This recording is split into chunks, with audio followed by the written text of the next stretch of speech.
right?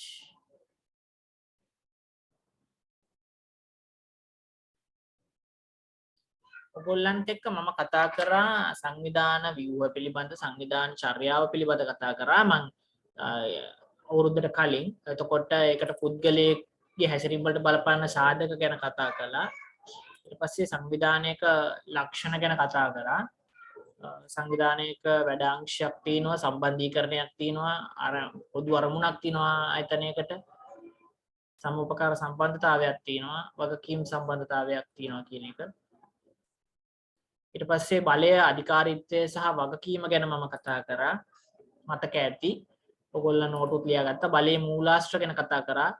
අධිකාරීත්වය සහ බලය කියන්නේ බලයේ දිවර තවත් මේකක් කියන එක මම කතා කළා. ඒ දෙක වෙනස් වෙන්නේ කොහොමද කියන එක ගැන කතා කරා. ඊට පස්සේ සංවිධාන ව්‍යුහයන්ගේ ප්‍රභේද තුනක් ගැන අපි කතා කරන්න ගත්තා. ශ්‍රිතීක ව්‍යුහය, ආංශික ව්‍යුහය සහ න්‍යාස ව්‍යුහය. ශ්‍රිතීක ව්‍යුහය මම කතා කරපු විදිහට චූටි රීකැප් එකක් දෙන්නම්.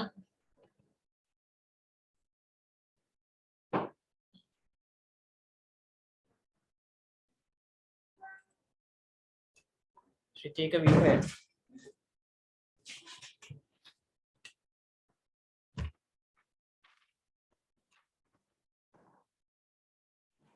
තියෙනවා නේද බෝඩ් එක?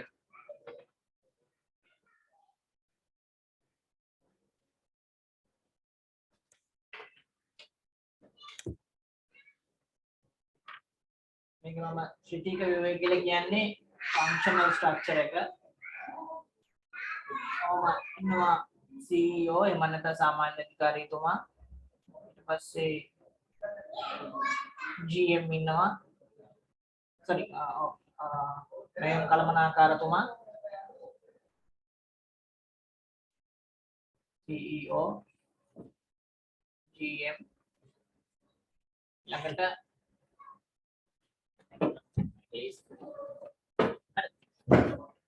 පස්සේ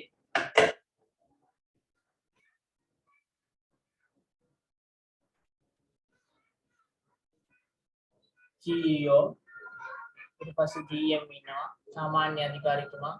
ඊළඟට ඉන්නවා ඩිවිෂනල් කියන්නේ ෆන්ක්ෂන්ස් වල මැනේජර්ස්ලා. අපි මේක කතා කරා ප්‍රොඩක්ෂන්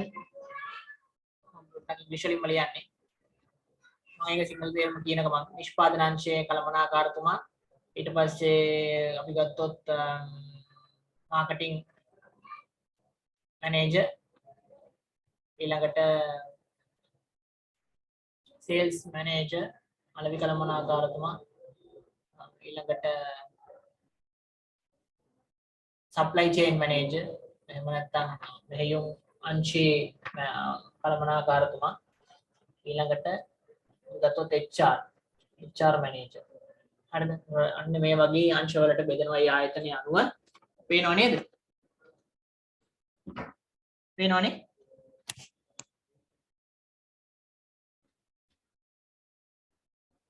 බෝඩ් එක පේනවද? පේනවා සර්. කවුරු හරි එක්කෙනෙක් කියන්නේ? පේනවා සර්. පේනවනේ. හරි. එතකොට මෙන්න මේ වගේ යටතේ ඉන්නවා එම්ප්ලොයිස්ලා. ඒ කියන්නේ ආයතනයේ අංශයේ වැඩ කරන පුද්ගලයෝ. හරිද? 1යි 2යි 3යි 4යිද එහෙම. හරිද? ඊට පස්සේ මම කිව්වා මේගොල්ලෝ තමයි මේගොල්ලෝ කරන්නේ ඩිසිෂන් මේකර්ස්ලා. එහෙම නැත්නම් තීරණ ගන්න මේගොල්ලෝ. තීරණ ගන්න ආයතනය තුළ මේගොල්ලෝ ඒවා ක්‍රියාත්මක කරන කට්ටිය. ඔපරේෂනලයිස් කට්ටිය තමයි මේගොල්ලෝ. හරිද? මේක තමයි ඒක. හරිද? මෙන්න මේ විදිහට තමයි අපි ආංශික ව්‍යුහය නේද?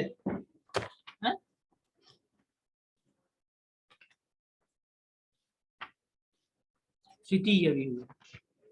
ශ්‍රිතීක ව්‍යුහය මට ඒක සිංහල වචනයක්. ශ්‍රිතීක ව්‍යුහය ගියේ.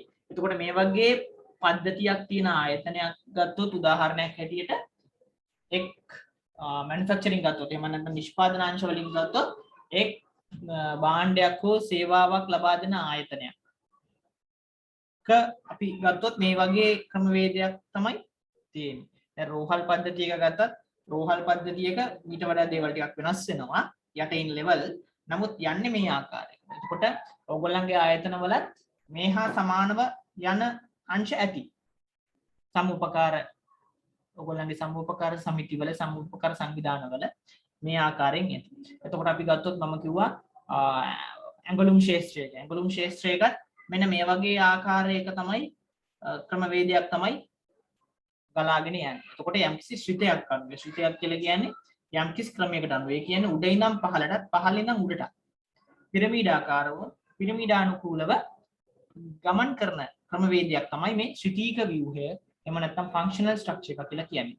එතකොට තීරණ ගැනීම සහ බලය බෙදා හැරීම වගවීම කියන දේ ඉහළ සිට පහළට පහළ සිට ඉහළටත් යනවා කියලා අපි මේකේ කතා කළා. හරිද? නේද? පැහැදිලි නේද? මේක එතකොටද විශේෂත්වය ගැන අපි වාසි ගැන කතා කරාම වාසි තමයි විශේෂීකරණය වෙච්ච කට්ටිය ඉන්නවා. ඒ දේවල් වලටම කැප වෙච්ච කට්ටිය ඉන්නවා. මොකද මේ හැම දෙපාර්තමේන්තුවකටම ඉන්න ඕනේ ඒ සම්බන්ධව ඒ විෂයට සම්බන්ධව ඒ විෂය ගැන දන්න කට්ටිය පමණයි මේ දේවල් වල ඉන්නේ. එතකොට වැඩේ හරියාකාරව වෙනවා. ඒක තමයි අපි මේකේ තියෙන පොදු දෙයක් විදිහට අපි කතා කරේ. එතකොට මේකේ අවාසි තමයි විශේෂීකරණය වුණාට පස්සේ මොවුන් බලන්නේ මොවුන්ගේ දෙපාර්තමේන්තුවේ සිදුවිය යුතු දේ පමණයි. එතකොට මොවුන්ට තව දෙපාර්තමේන්තුවකට අවශ්‍ය මොනවද මේ මුළු ඕගනයිසේෂන් එකම නැත්නම් මුළු දෙපාර්තමේන්තු මුළු ආයතනයේටම අවශ්‍ය කරන්නා වූ දේ කියන්නේ මොන වගේ දෙයක්ද ඕනේ උන්ගේ අරමුණ පොදු අරමුණ කියන්නේ මේ දෙපාර්තමේන්තු වල මේ එක් අංශවල ඒගොල්ලන්ගේ අරමුණු මොනවද? ඇයි ඒගොල්ලෝ මේ දේ බලාපොරොත්තු වෙන්නේ? ඇයි ඒගොල්ලෝ මේක මෙහෙම කියන්නේ? අපි කරන්නේ හැම වෙලාවෙම බයින් එකනේ. එතකොට බයින්නේ ඇයි? අපි මේ දේ ගැන දන්නේ නැති හින්දා. අපි මේ විෂය ගැන දන්නේ නැති හින්දා. නමුත් මේ විෂය ගැන දන්න කෙනා දන්නවා මේ දේ ඕනේ ඇයි කියන්නේ. ඉතින් ඒකට මේ දේවල් ෂෙයා කරගන්න වෙලාවක් හම්බෙන්නේ නැහැ. මොකද තමන්ගේ වැඩේ කරනකොට තමන්ගේ විෂය සම්බන්ධව විතරයි විශේෂීකරණය වෙලා ඉන්නේ. එතකොට ඕනට මුල් ආයතනයක් පද්ධතියක් තුල ගත්තොත් ආයතනයේ වෙන ඕවරෝල් නොලෙජ් එක ආයතනයේකින් මොනවද ඕවරෝල් වෙන්නේ මොකද්ද බලාපොරොත්තු වෙන්නේ කියන එක ගන්න බැරි වෙනවා මේ ශ්‍රිතීක ව්‍යුහයේ තියෙන ක්‍රමවේදයක් එක්ක. මොකද බලය බෙදෙනවා ඒ අංශවලට. එතකොට ඒගොල්ලන් කරන්නේ මේ උඩින් දෙන ඒවා උඩින් දෙන අන පීපදින එක පමණයි. එතකොට එතනින් එහාට උන්ට දෙයක් කරන්නට උන්ට එතනින් එහාට දෙයක් සිතන්නට වෙලාවක් නැහැ. කරන්න විදිහක් නැහැ. මොකද මොහුට දැන් පහළ ඉන්න එක්කෙනාට එයාගේ මැනේජර්ව හම්බෙන්න ආරෙන්න එයාට බෑ සමහරක් වෙලාවට GM හම්බෙන්න. සාමාන්‍ය අධිකාරිතුමාම හම්බෙන්න හම්බෙන්නේ නැහැ. ඔහුට CEO හම්බෙන්න හම්බෙන්නේ. ඔහු දන්නේ ඔහුගේ මැනේජර් විතරයි. එතකොට ඔවුන් අඳුරන්නේ නැහැ. එතකොට ඒක ලොකු ප්‍රශ්නයක් වෙනවා. තමන් පර්සනලි growth වෙනවා නම් තමන්ට තමන් කියන්නේ තමන්ගේ පර්සනලි තමන්ගේ පෞද්ගලිකව තමන්ට යම් කිසි තැනකට එන්නට ඕනේ නම් යම් පෞද්ගලිකව තමන් දැන් කරන වැඩේ ඇයි මේක වෙන්න ඕනේ කියන එක සමහරක් වෙලාවට මැනේජර් දන්නේ නැති වෙන්න පුළුවන්. මැනේජර් කරන්නේ අර අවුරුදු ගාණක් තිස්සේ කරන් ආපු එක වෙන්න පුළුවන්. ඔව් ඒකටම විශේෂීකරණය වෙච්ච පුද්ගලයෙක් වෙන්න පුළුවන්. ඉතින් එතකොට ඔහුට දන්නේ ඔහු විෂය සම්බන්ධව දෙන දේ පමණයි. ඒක නිසා මේකේ තියෙනවා ලොකු පාඩුවක්. හරිද? ලොකු පාඩුවක් මේක ඇතුලේ ගැප් වෙලා තියෙනවා. හරි? දැන් අපි අද කතා කරන්න යන්නේ හරි?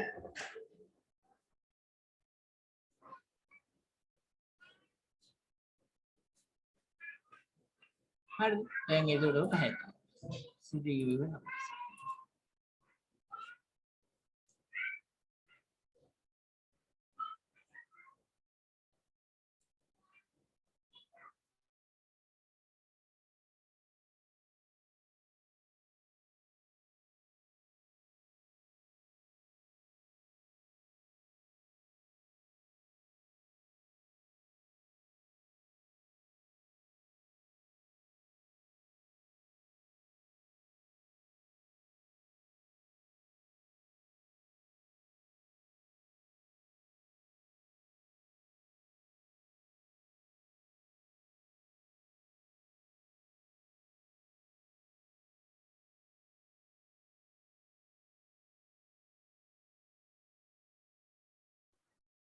හරි.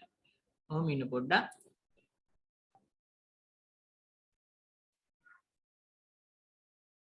මේක ෂෙයා කරමු අපි.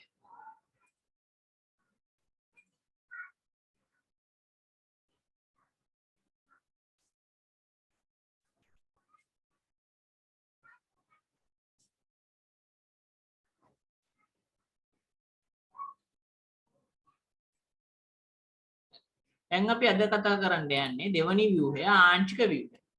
හරිද? ස්ක්‍රීන් එකත් පේනව නේද? ප්‍රසන්ටේෂන් එකත් පේනවනේ.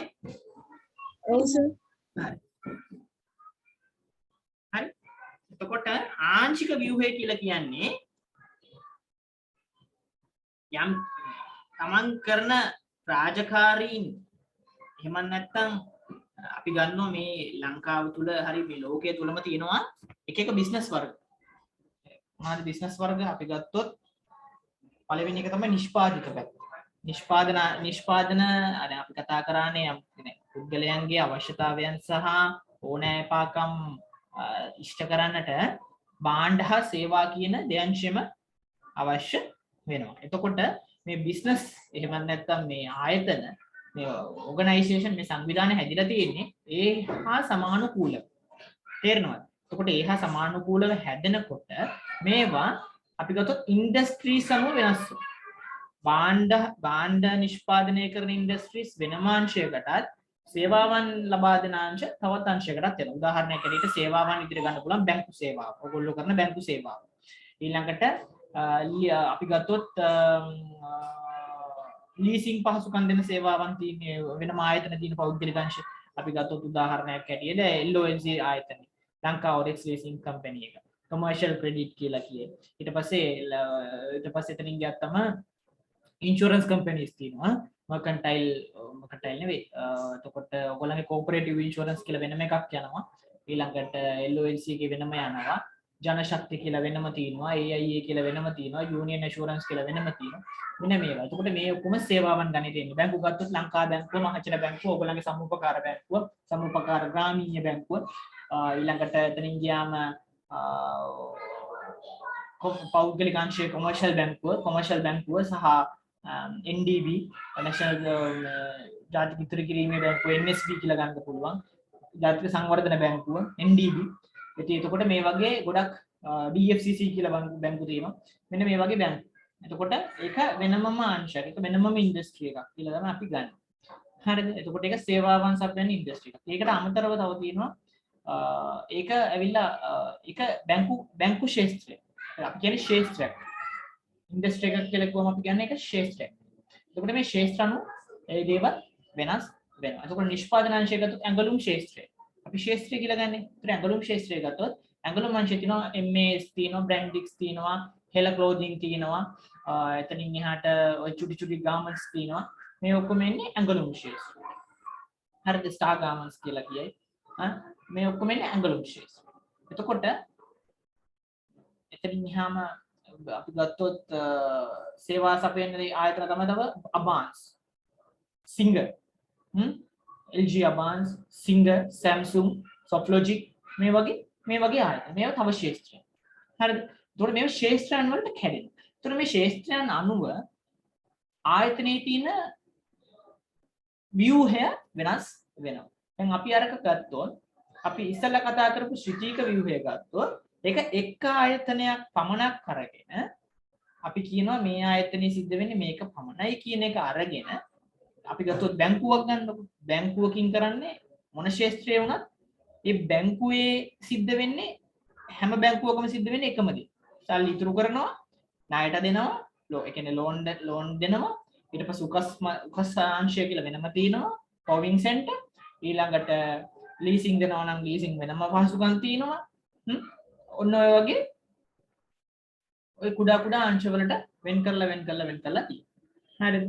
අපි ඒක ගත්තේ ශ්‍රිතීක ව්‍යුහය. එක ආයතනයක් පමණක් පදනම් කරගෙන. ඒ කියන්නේ එක ශාස්ත්‍රයක එක ආයතනයක එක් දෙයක් පමණක් කරනවා නම් යම්කිසි එක් සේවාවක් පමණක් කරනවා නම් එක් සේවාවක් පමණක් හරිද? එක් සේවාවක් පමණක් කරනවා නම් තමයි අපි ඒක කියන්නේ ඒ වගේ ආයතනයක තියෙන්නේ ශ්‍රිතීක ව්‍යුහයක් කියලා. අපි ගත්තොත් ආංශික ව්‍යුහය. එහෙම නැත්නම් ඩිවිෂනල් ස්ට්‍රක්චර් එකක් ගියොත් මේ මුළු ඉන්ඩස්ට්‍රි එකේම අපි ගත්තොත් එක කම්පැනි group of companies කියලා කියන්නේ. මේකෙදි අපි කතා කරන්නේ group of companies. එක අයිතිකාරයෙක්ට තියෙන්න පුළුවන් ආයතන ගොඩක්. උදාහරණයක් ඇටියට ධම්මික පෙරේරා මහත්තයා ගන්නකො. ධම්මික පෙරේරා මහත්තයාගේ පළවෙනි ආයතනය තමයි LB Valuable Finance. Valuable Finance කියන්නේ ඔහුගේ පළවෙනි ආයතනය. ඔහුගේ මේන්ම බිස්නස් එක වැලිබල් ෆිනෑන්ස්. එතකොට වැලිබල් ෆිනෑන්ස් කියන ආයතනය ඇවිල්ලා සේවා සපයන ආයතනය. ඊට අමතරව ඔහුගේ LB ෆිනෑන්ස් එක ඔහුගේ තවත් ආයතනය. ඊළඟට ගත්තොත් සිංග ශ්‍රී ලංකා කියන්නේ ඔහු ළඟදී ටේක් ඕවර් කරපු තවත් සේවා සපයන ආයතනය. හේලිස් ආයතනයේ ඔහුගේ අපි ගත්තොත් ඔක්සිබියුරා කියන මාස්ක් එක ඒ දේවල් අංශය එතකොට හේකාබ් ඔය කියන ඔය මේ ඔය පොල් එලි වලින් හදන ඒ ආශ්‍රය නිෂ්පාදන කරන ආයතනේ ඒක තවත් ආයතනයක්. එතකොට ඒක නිෂ්පාදන අංශයකට ඔහුගේ යොමු වෙනවා. හරිද? මෙන්න මේ වගේ ඔහුට තියෙනවා යම්කිසි බිස්නස් මොඩල්ස් වගේ. ඊට පස්සේ ඉෂාරනානායකර මහත්තයා ගත්තොත් මම මේ කියන්නේ ලංකාවේ ධනවත් පුද්ගලයන්ගේ බිස්නස්. හරිද? එතකොට ඉෂාරනානායකර මහත්තයා ගත්තොත් ඔහු තමයි ලංකා ඔරික්ස් ලීසින් සමාගමේ අයිතිකරු. ඔහුගේ පළවෙනි බිස්නස් එක තමයි ලංකා ඔරික්ස් ලීසින්. ඊට පස්සේ ඔහු ගත්තා ලංකා ඔරික්ස් ලීසින් ඊළඟට ලංකා ඔරික්ස් ලීසින් එකට පස්සේ ඔහු ගත්තා බ්‍රවුන්ස් කම්පැනි එක. බ්‍රවුන්ස් කම්පැනි එක ගත්තම බ්‍රවුන්ස් කම්පැනි කියන ඇග්‍රිකල්චර් වෙනම තියෙනවා. ඒ කියන්නේ ව්‍යවසායකයන්ට අදාළ ඒ ට්‍රැක්ටර් ඒවට අදාළ ආම්පන්න ඒ දේවල් ඒක වෙනම යනවා. ඒ අංශය ඊට පස්සේ බ්‍රවුන්ස් කියලා හොස්පිටල් එකක් තිබ්බා මතක ඇති. ඒ බ්‍රවුන්ස් හොස්පිටල් එක කියන්නේ ඔහුගේ තවත් අංශයක්. ඔහුගේ තවත් එක ශේෂ්ත්‍රයක්. ඊළඟට ඔහු ලංකා ඔරික්ස් ලීසින් වලට අමතරව LOC ඉන්ෂුරන්ස් කියලා එකක් පටන් ගත්තා. ඒක තවත් ආයතනයක්. එතකොට ඔහු පිටරට ආයතන කිහිපයක් අරගෙන මම කිව්වා මයික්‍රෝ ෆිනෑන්ස් කම්පැනි කියන පොඩි ශුද්ධ ණය දෙන ආයතන බවට පත් කරලා ඒවා කියන්නේ මියන්මාරේ කාම්බෝජියේ ඒ වගේ රටවල් අරගෙන ඒ රටවල් වල ඒ පොඩි පොඩි කම්පැනිස් අරගෙන ඒවා දියුණු කරලා ඒගොල්ලන්ට ණය දෙන ආයතන බවට පත් කරලා ඔවුන්ගේ දිරිමත් කරලා. ඒතකොට ලංකාවේ ඔහුගේ තියෙන එක් බිස්නස් මොඩල් එකක්. එතකොට ඔහු කරන්නේ තනිකරම සේවාවන් ඔහුගේ තියෙන මේක තමයි සේවාවන් වලින්ම ඔහු සේවා සපයන ක්ෂේත්‍රය තුලම ඔහුගේ ආයතන කිහිපයක් ඔහුට තියෙනවා. එතකොට ධම්මිකපුර මහත්තයා ගත්තොත් ධම්මිකපුර මහත්තයාගේ නිෂ්පාදනාංශය වෙනම තියෙනවා. සේවා සපයන ආයතන වෙනම තියෙනවා. ඒතකොට අශෝක් පතිරගේ මහත්තයා ගත්තොත් සොෆ්ට්වෙක් ආයතනයේ හිමිකරු. සොෆ්ට්වෙක් ආයතනය ගත්තොත් ඔහුගේ තියෙන ආසිරි හොස්පිටල් චේන් එක. ආසිරි හොස්පිටල් චේන් එක ඔහුගේ සේවා සපයන එක. ඊළඟට සැම්සුන් කම්පැනි එක. ෆෝන්ස් ඒ වගේ දේවල් කරන ඒවා තව එකක්. මෙන්න මේ වගේ. टॉपिक कहते हैं मैं यार टॉपिक है ओके ना ओके ओ हम बोलते कुबा ये उन्हें क्या ඔව් හරි. ඔව් කොහොමද කැසිනෝ වලින් තමයි පටන් ගත්තේ.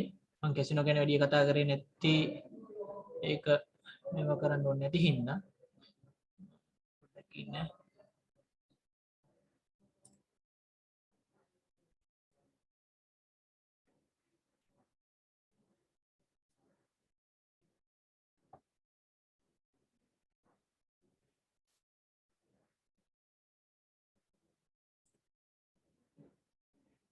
හරි.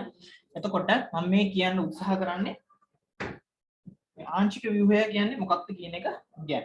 එතකොට මේ ආංශික ව්‍යුහයේදී අපි ගත්තොත් group of company එක ඉන්නවා.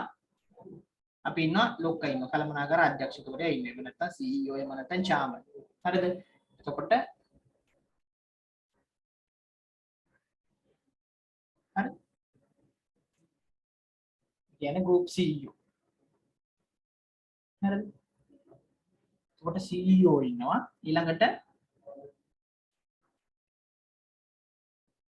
board of directors ලා ඉන්නවා. group board of directors. එතකොට මේ board of directors හරිද? board of directors ලා කිව්වම මේ business කිහිපයකම කට්ටිය නියෝජනය කරමින් මේ board of directors ලා හැදෙනවා. හරිද? එතකොට මේ board of directors ලට ඊ ආයතන තුල අපි ගත්තොත් මම කිව්වොත් උදාහරණයක් ඇටියට ධම්මිකපුර මහත්තයා ගත්තොත් LB finance එකේ කෙනෙක් ඉන්නවා. ඊළඟට සිංග ශ්‍රී ලංකා එකේ කෙනෙක් ඉන්නවා. හරි? සිංග ශ්‍රී ලංකා එකේ කෙනෙක් ඉන්නවා. ඒක අපි ගත්තොත් හේලිස් එකේ තව කෙනෙක් ඉන්නවා. ඒ හරිද? මම මේ ඔබේ කියන සරල අදහස ගන්න පුළුවන් ආයතන තමයි. එතකොට තව එහෙම කට්ටියව group of board of directors වලට පත් කර ගන්නවා. මේගොල්ලෝ තමයි තනිකරම decision makers. එතකොට මේගොල්ලන්ගෙන් කැඩෙනවා මේ එක එක ආයතන. හරිද? එතකොට දැන් මේ ආයතන වල ඉන්න ලොකුම නියෝජිතයා තමයි board of director බවට පත් වෙන්නේ. එතකොට ඒ ආයතන තුල ඊට පස්සේ GM කෙනෙක් පත් කරනවා. හරිද? ඒ ආයතන තුල GM කෙනෙක් වෙනම පත් කර ගන්නවා. එතකොට ඒ GM යටතේ company A company B කියලා ඉන්නේ.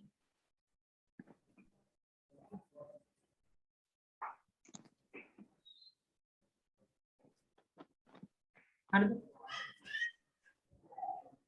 අපි ගත්ත company තුනක් ගමුකෝ. company A company B company C. හරිද? company A C1 C2 C3. හරිද? එතකොට company එකේ පළවෙනි company එකේ කෙනා මේ board of directors right? ඊට පස්සේ ඔහු පත් කරනවා GM කෙනෙක්ව. ඒ ආයතනයේ මේ company 1 එකේ මේකේ ආයතනයේ දිනවා company 2 එකේ මේ ආයතනයේ ඉන්න company 3 එකේ. හරිද? එතකොට ඊට පස්සේ යන්නේ අන්න අර වගේම process එකක්. කොහොමද? ඒක එතකොට වෙනම business එකක් විදිහට අරගෙන ඒ business එක තුල වෙනමම තියෙනවා production line එකක්. හරිද? මම මේක සරලවම ගන්නෙ. එතකොට production line එකේ production manager ඉන්නවා. ඊළඟට marketing manager ඉන්නවා. production manager, marketing manager, ඊට පස්සේ sales manager, HR manager, ඊට පස්සේ ඊළඟට අපි ගත්තොත් operation manager. ඔය හරිද? operation manager. හරිද? මෙන්න මේ වගේ අංශ වලට කැඩෙනවා. එතකොට අර අපි ආයි කතා කරපු ශිතික ව්‍යුහය වගේම මේක ආයි පහළට කොටස් විදිහට කැඩලා යනවා. එතකොට මේකෙත් එහෙමයි. මේ company B එකෙත් ඒ විදිහට PM MM procurement manager, production manager, marketing manager, sales manager, HR manager, OM manager. මේක අර business එකෙන් business එකට වෙනස් වෙනවා right? මම මේ සරලව ඔයගලන්ට තේරෙන්න කියන්නේ.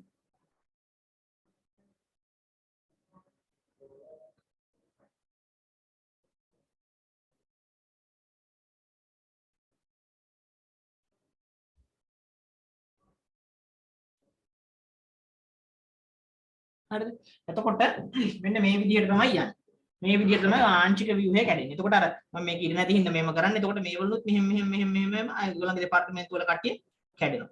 හරිද? මෙන්න මේක තමයි සරලව ගත්තොත් ආංශික ව්‍යුහය බවට පත් වෙන්නේ. හරි? ආංශික ව්‍යුහය කියලා කියන්නේ මේක. එතකොට මේ වගේ ආංශික ව්‍යුහයක් පැවතෙන්නේ ගොඩක් ලොකු බිස්නස් වල. group of companies වල එහෙම නැත්නම් business එක. එතකොට යටින් ඉන්න කෙනා දන්නේ නැහැ උඩ වෙන්නේ මොකද්ද කියන එක දන්නේ නැහැ. හරි? එතකොට අපි මේක යටතේ එහෙනම් ලියා ගමු පොඩ්ඩක්. මේක යටතේ පොඩ්ඩක් ලියා ගමු. ආංශික ව්‍යුහයේ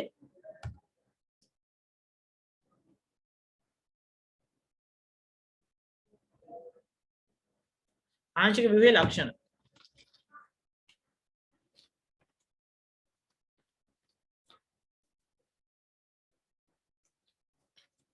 පළවෙනි කාරණාව ලියා ගන්න. සංවිධානයේ ප්‍රමාණයෙන් ඉතා විශාල වූ හා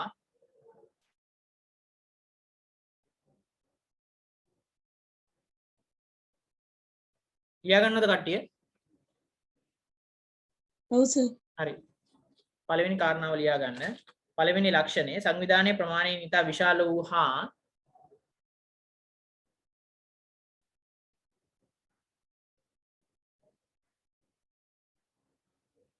එක් නිෂ්පාදනයකට වඩා නිෂ්පාදනය කරන විට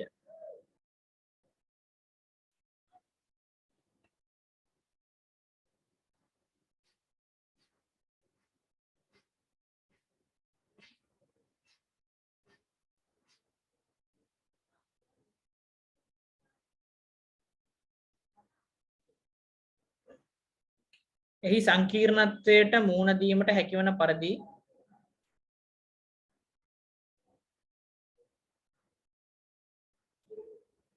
නිර්මාණය සංවිධානය කළ යුතු වේ. ඒ කියන්නේ මොකද්ද? බිස්නස් එකේ ස්කෝප් එක වැඩි වෙන්න බිස්නස් එකේ බිස්නස් එක වයිඩ් රේන්ජ් එකක් යනවා නම් ඔව් ගොඩක් බිස්නස් කරනවා නම් ඔව් අපි ගත්තොත් නිෂ්පාදන අංශය ඔහු කරන උදාහරණයක් විදිහට ගමුකෝ. ඔහු දැන් හයිලන්ඩ් ආයතනය ගන්නකො. හයිලන්ඩ් ආයතනය ගත්තොත් ඔහු කිරි නිෂ්පාදනය ක්‍රියාශීල නිෂ්පාදනය කරනවා, යෝගට් නිෂ්පාදනය කරනවා. ඊළඟට එතනින් ගත්තම බොන කිරි එක නිෂ්පාදනය කරනවා. මේ අපි බොන්නේ වැනිලා චොකලට් කියලා ෆ්ලේවර්ඩ් කිරි එක. ඊළඟට ඩේ මිල්ක් එක අපි ගත්තොත් ඊට අමතරව ඒගොල්ලන්ගේ අර දවසේ තියා ගන්න පුළුවන් කිරි එක නිෂ්පාදනය කරනවා. තව බටර් නිෂ්පාදනය කරනවා. ඊට පස්සේ උන් තව තවත් දේවල් ඒ වගේ නිෂ්පාදනය කරනවා. කාගිල්ස් ගත්තත් කාගිල්ස්ත් එහෙමයි අයිස්ක්‍රීම් නිෂ්පාදනය කරනවා. අයිස්ක්‍රීම් වලට අමතරව ඒගොල්ලෝ මේ අයිස්ක්‍රීම් කෝන් නිෂ්පාදනය කරනවා. ඊට පස්සේ උන්ගේ තව වෙනම චේන් එකක් යනවා කාගිල්ස් ෆුඩ් සිටි ගත්තොත් වෙනම ෆුඩ් සිටි ජාලාවක්. ඊට පස්සේ KFC කියන්නේ උන්ගේ මෙහි තියෙන KFC මෙහි අරන් කරන කට්ටියක්. එතකොට ඇම්බැසඩර්ස්ලා විදියට මේ වගේ. හරිද? එතකොට මේ බිස්නස් රේන්ජ් එක සර්විස් එකේදී උනත් මොකේදී උනත් රේන්ජ් එක වැඩි වෙන්න බිස්නස් එකේ රේන්ජ් එක වැඩි වෙන්න ස්කෝප් එක වැඩි වෙන්න ඒගොල්ලන්ට ඒකේ තියෙන චැලෙන්ජස් වැඩි. එතකොට ඒවට මුහුණ දෙන්න නම් අපි ඒගොල්ලන්ට තමන් බලය එහෙම බලය ඒ විදිහට ඒ ලෙවල්ස් වලට ඒ අංශ වලට ඒක බෙදා හරින්නට ඕනේ ගන්න.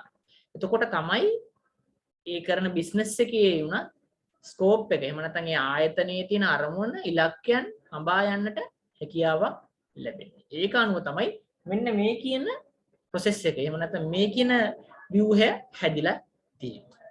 හරිද? දෙවෙනි පොයින්ට් එක සංවිධානය ව්‍යුහය වෙන් වූ අංශ වලින් සංවිධාන ව්‍යුහය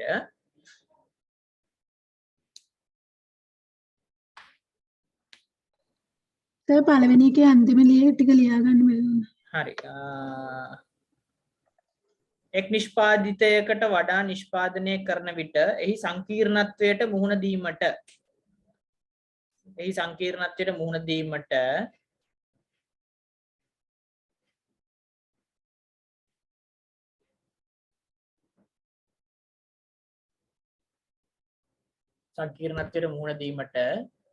සර් මුලින් ඉඳන් කියන්නකෝ. මම කියන්නේ සංවිධානය ප්‍රමාණයෙන් ඉතා විශාල වූ හා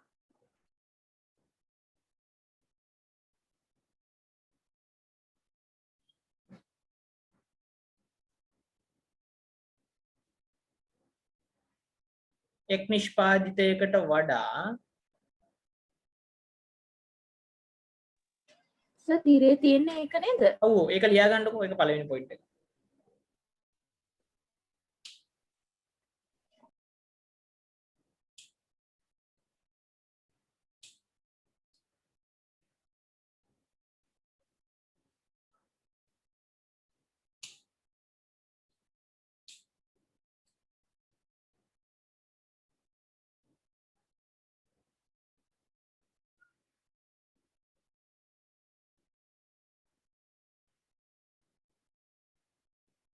හරිද ඒක?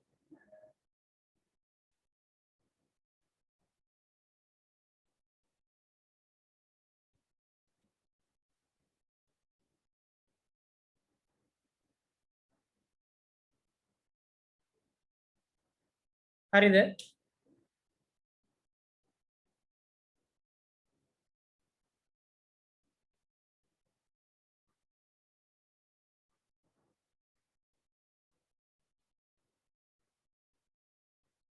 දෙවෙනි පොයින්ට් එක සංවිධාන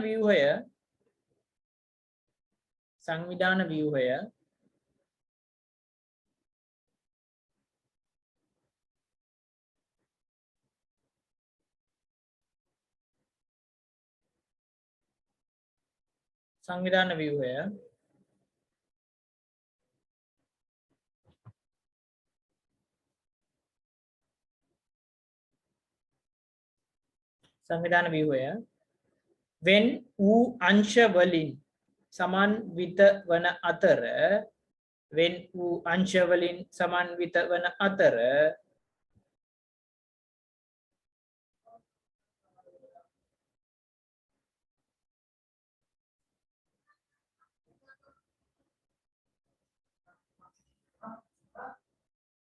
සෑම අංශයකටම කළමනාකරුවෙකු සිටී.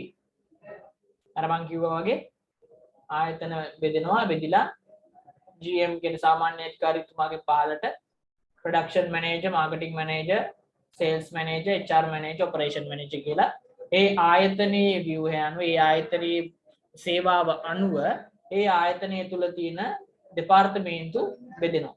ඒ බෙදිලා ඒ අංශවලට අදාළ විදියට ඒවට වග කියන්න පුළුවන්. ඒ දෙපාර්තමේන්තු වලට වග කියන්න පුළුවන් පුද්ගලයෝ විදියට කළමනාකාරවරුන් පත් කරගන්න. ඒක යටතේ ඔවුන් යටතේ සේවය කරන වෙනම සේවක මඩුල්ලක් තියෙනවා. මෙතනින් පහළට යන්නේ මෙන්න මෙතනින් පහළට යන්නේ GM ගෙන් පහළට යන්නේ මේ ශ්‍රිතීක ව්‍යුහයේ ආකාරය. ශ්‍රිතීක ව්‍යුහය කිව්වම අපි කතා කරේ ඒක එක් බිස්නස් එකක් විතරක් කරනවා නේ. එක ප්‍රොඩක්ට් එකක් එක නිෂ්පාදන අංශයක් එකක් විදිහට එකක් කරනවා නම් පමණයි ඒක ඒ විදිහට යන්නේ. ඒ ව්‍යුහයේ යන්නේ. බිස්නස් රේන්ජ් එක වැඩි වෙන්න තමන් දෙන සර්විසස් ප්‍රමාණය වැඩි වෙන්න ඒවා ශේෂ්ත්‍රයන්ගෙන් ශේෂ්ත්‍රයන්ට වෙනස් වෙන්න ශේෂ්ත්‍ර ගණනාවක් එකම එක්කෙනෙක් කරනවා නම් ඔහුගේ ආයතනයක තියෙන ව්‍යුහය තමයි ආංශික ව්‍යුහය කියලා කියන්නේ. හරිද? දෙවෙනි පොයින්ට් එක හරිද? සෑම අංශයකටම කියලා තියෙන තැනින් කියන්නේ. සෑම අංශයකටම කළමනාකරුවෙකු සිටී.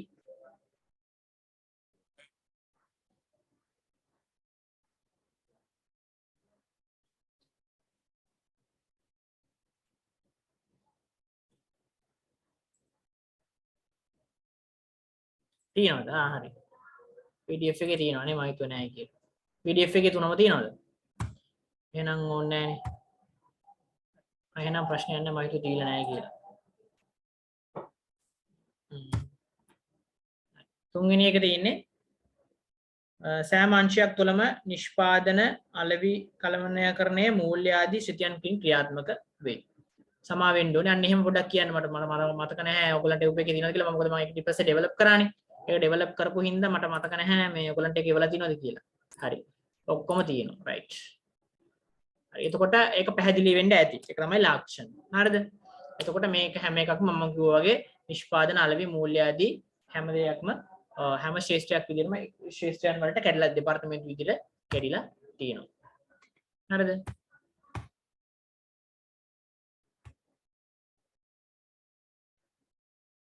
ඊළඟට නිෂ්පාදන හෝ සේවා පාරිභෝගික කණ්ඩායම් සහ භූගෝලීය ස්ථාන වැනි කාණ්ඩවලට ව්‍යාපාරික කටයුතු සංවිධානය කරන ආයතනික විභාග.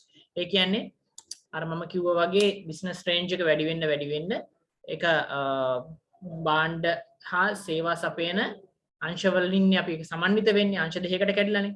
එතකොට ඔවුන් සමහරක් අය ඉන්නවා සේවා සපයන සේවාවන්ම තමයි සේවා සපයන ශේෂ්ත්‍රවලම තමයි ඔවුන්ගේ බිස්නස් එක ඩෙවලොප් කරගෙන යන්නේ. සමහරක් අය භාණ්ඩ නිෂ්පාදනය වගේම සේවා සපයන ආයතන ඒ අංශ දෙකම ඒ ශේෂ්ත්‍ර දෙකම එකම අයිතිකාරයෙක් යටතේ සිද්ධ වෙන අවස්ථා තියෙනවා. එතකොට ඒවා කරන බිස්නස් රේන්ජස් ඒවත් නැත්නම් මේවා අපි කියනොත් පවත්වන මොනවාද අපි කියනවා එක අපි ගත්තොත් අපි දිස්ත්‍රික් 25ක් ඇතුළත ගත්තොත් දිස්ත්‍රික් 25 තුල තියෙනවනේ.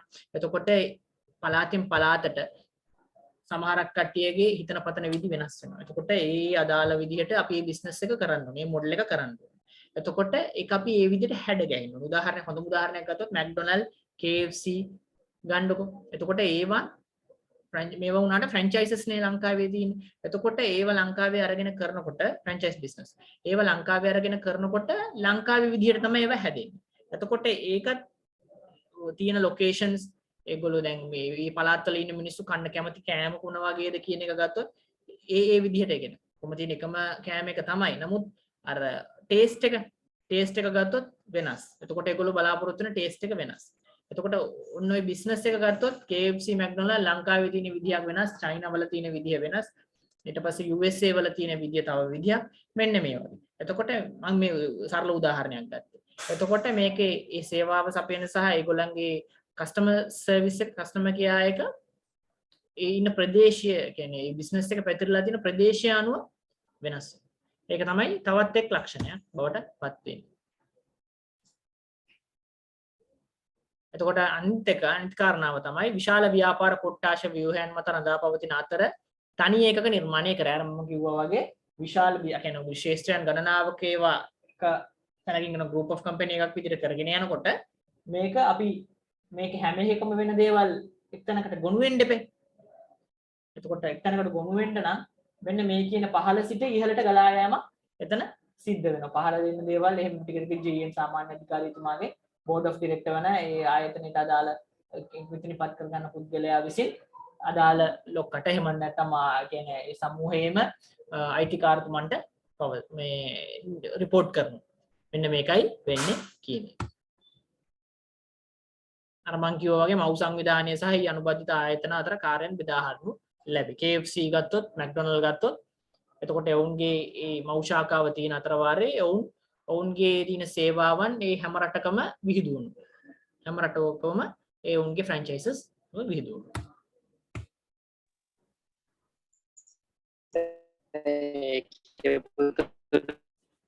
පැහැදිලි මදි. නෑ නෝට් එකේ. ඇහෙන්නේ කලින් තුන තියෙන ඔය තුන නේ. ඒ තුන නැද්ද? සර් කලින් කියපු පස්සේ කියපු තුන නෑ සර්. මේ තුන නෑනේ. ඔය තුන නෑ සර්. කලින් තුන තියෙනවා ඔය තුන නෑ. හරි. මේ තුන එන ලියා ගන්න ටක් ගා. පේනවනේ ඔයගලන්ට. මම කියන්න ඕනේ නෑනේ. ඕන්නේ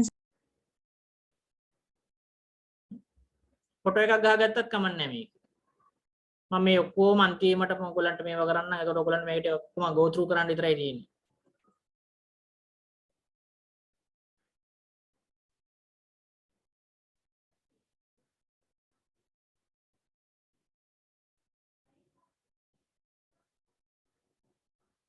හරිද?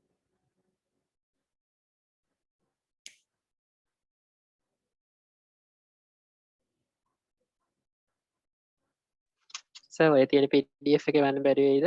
මං එවන්න. මේක එවනවා. මේ ඔක්කොම මන් තියාගන්නේ මේ ඔක්කොම මං එවනවා.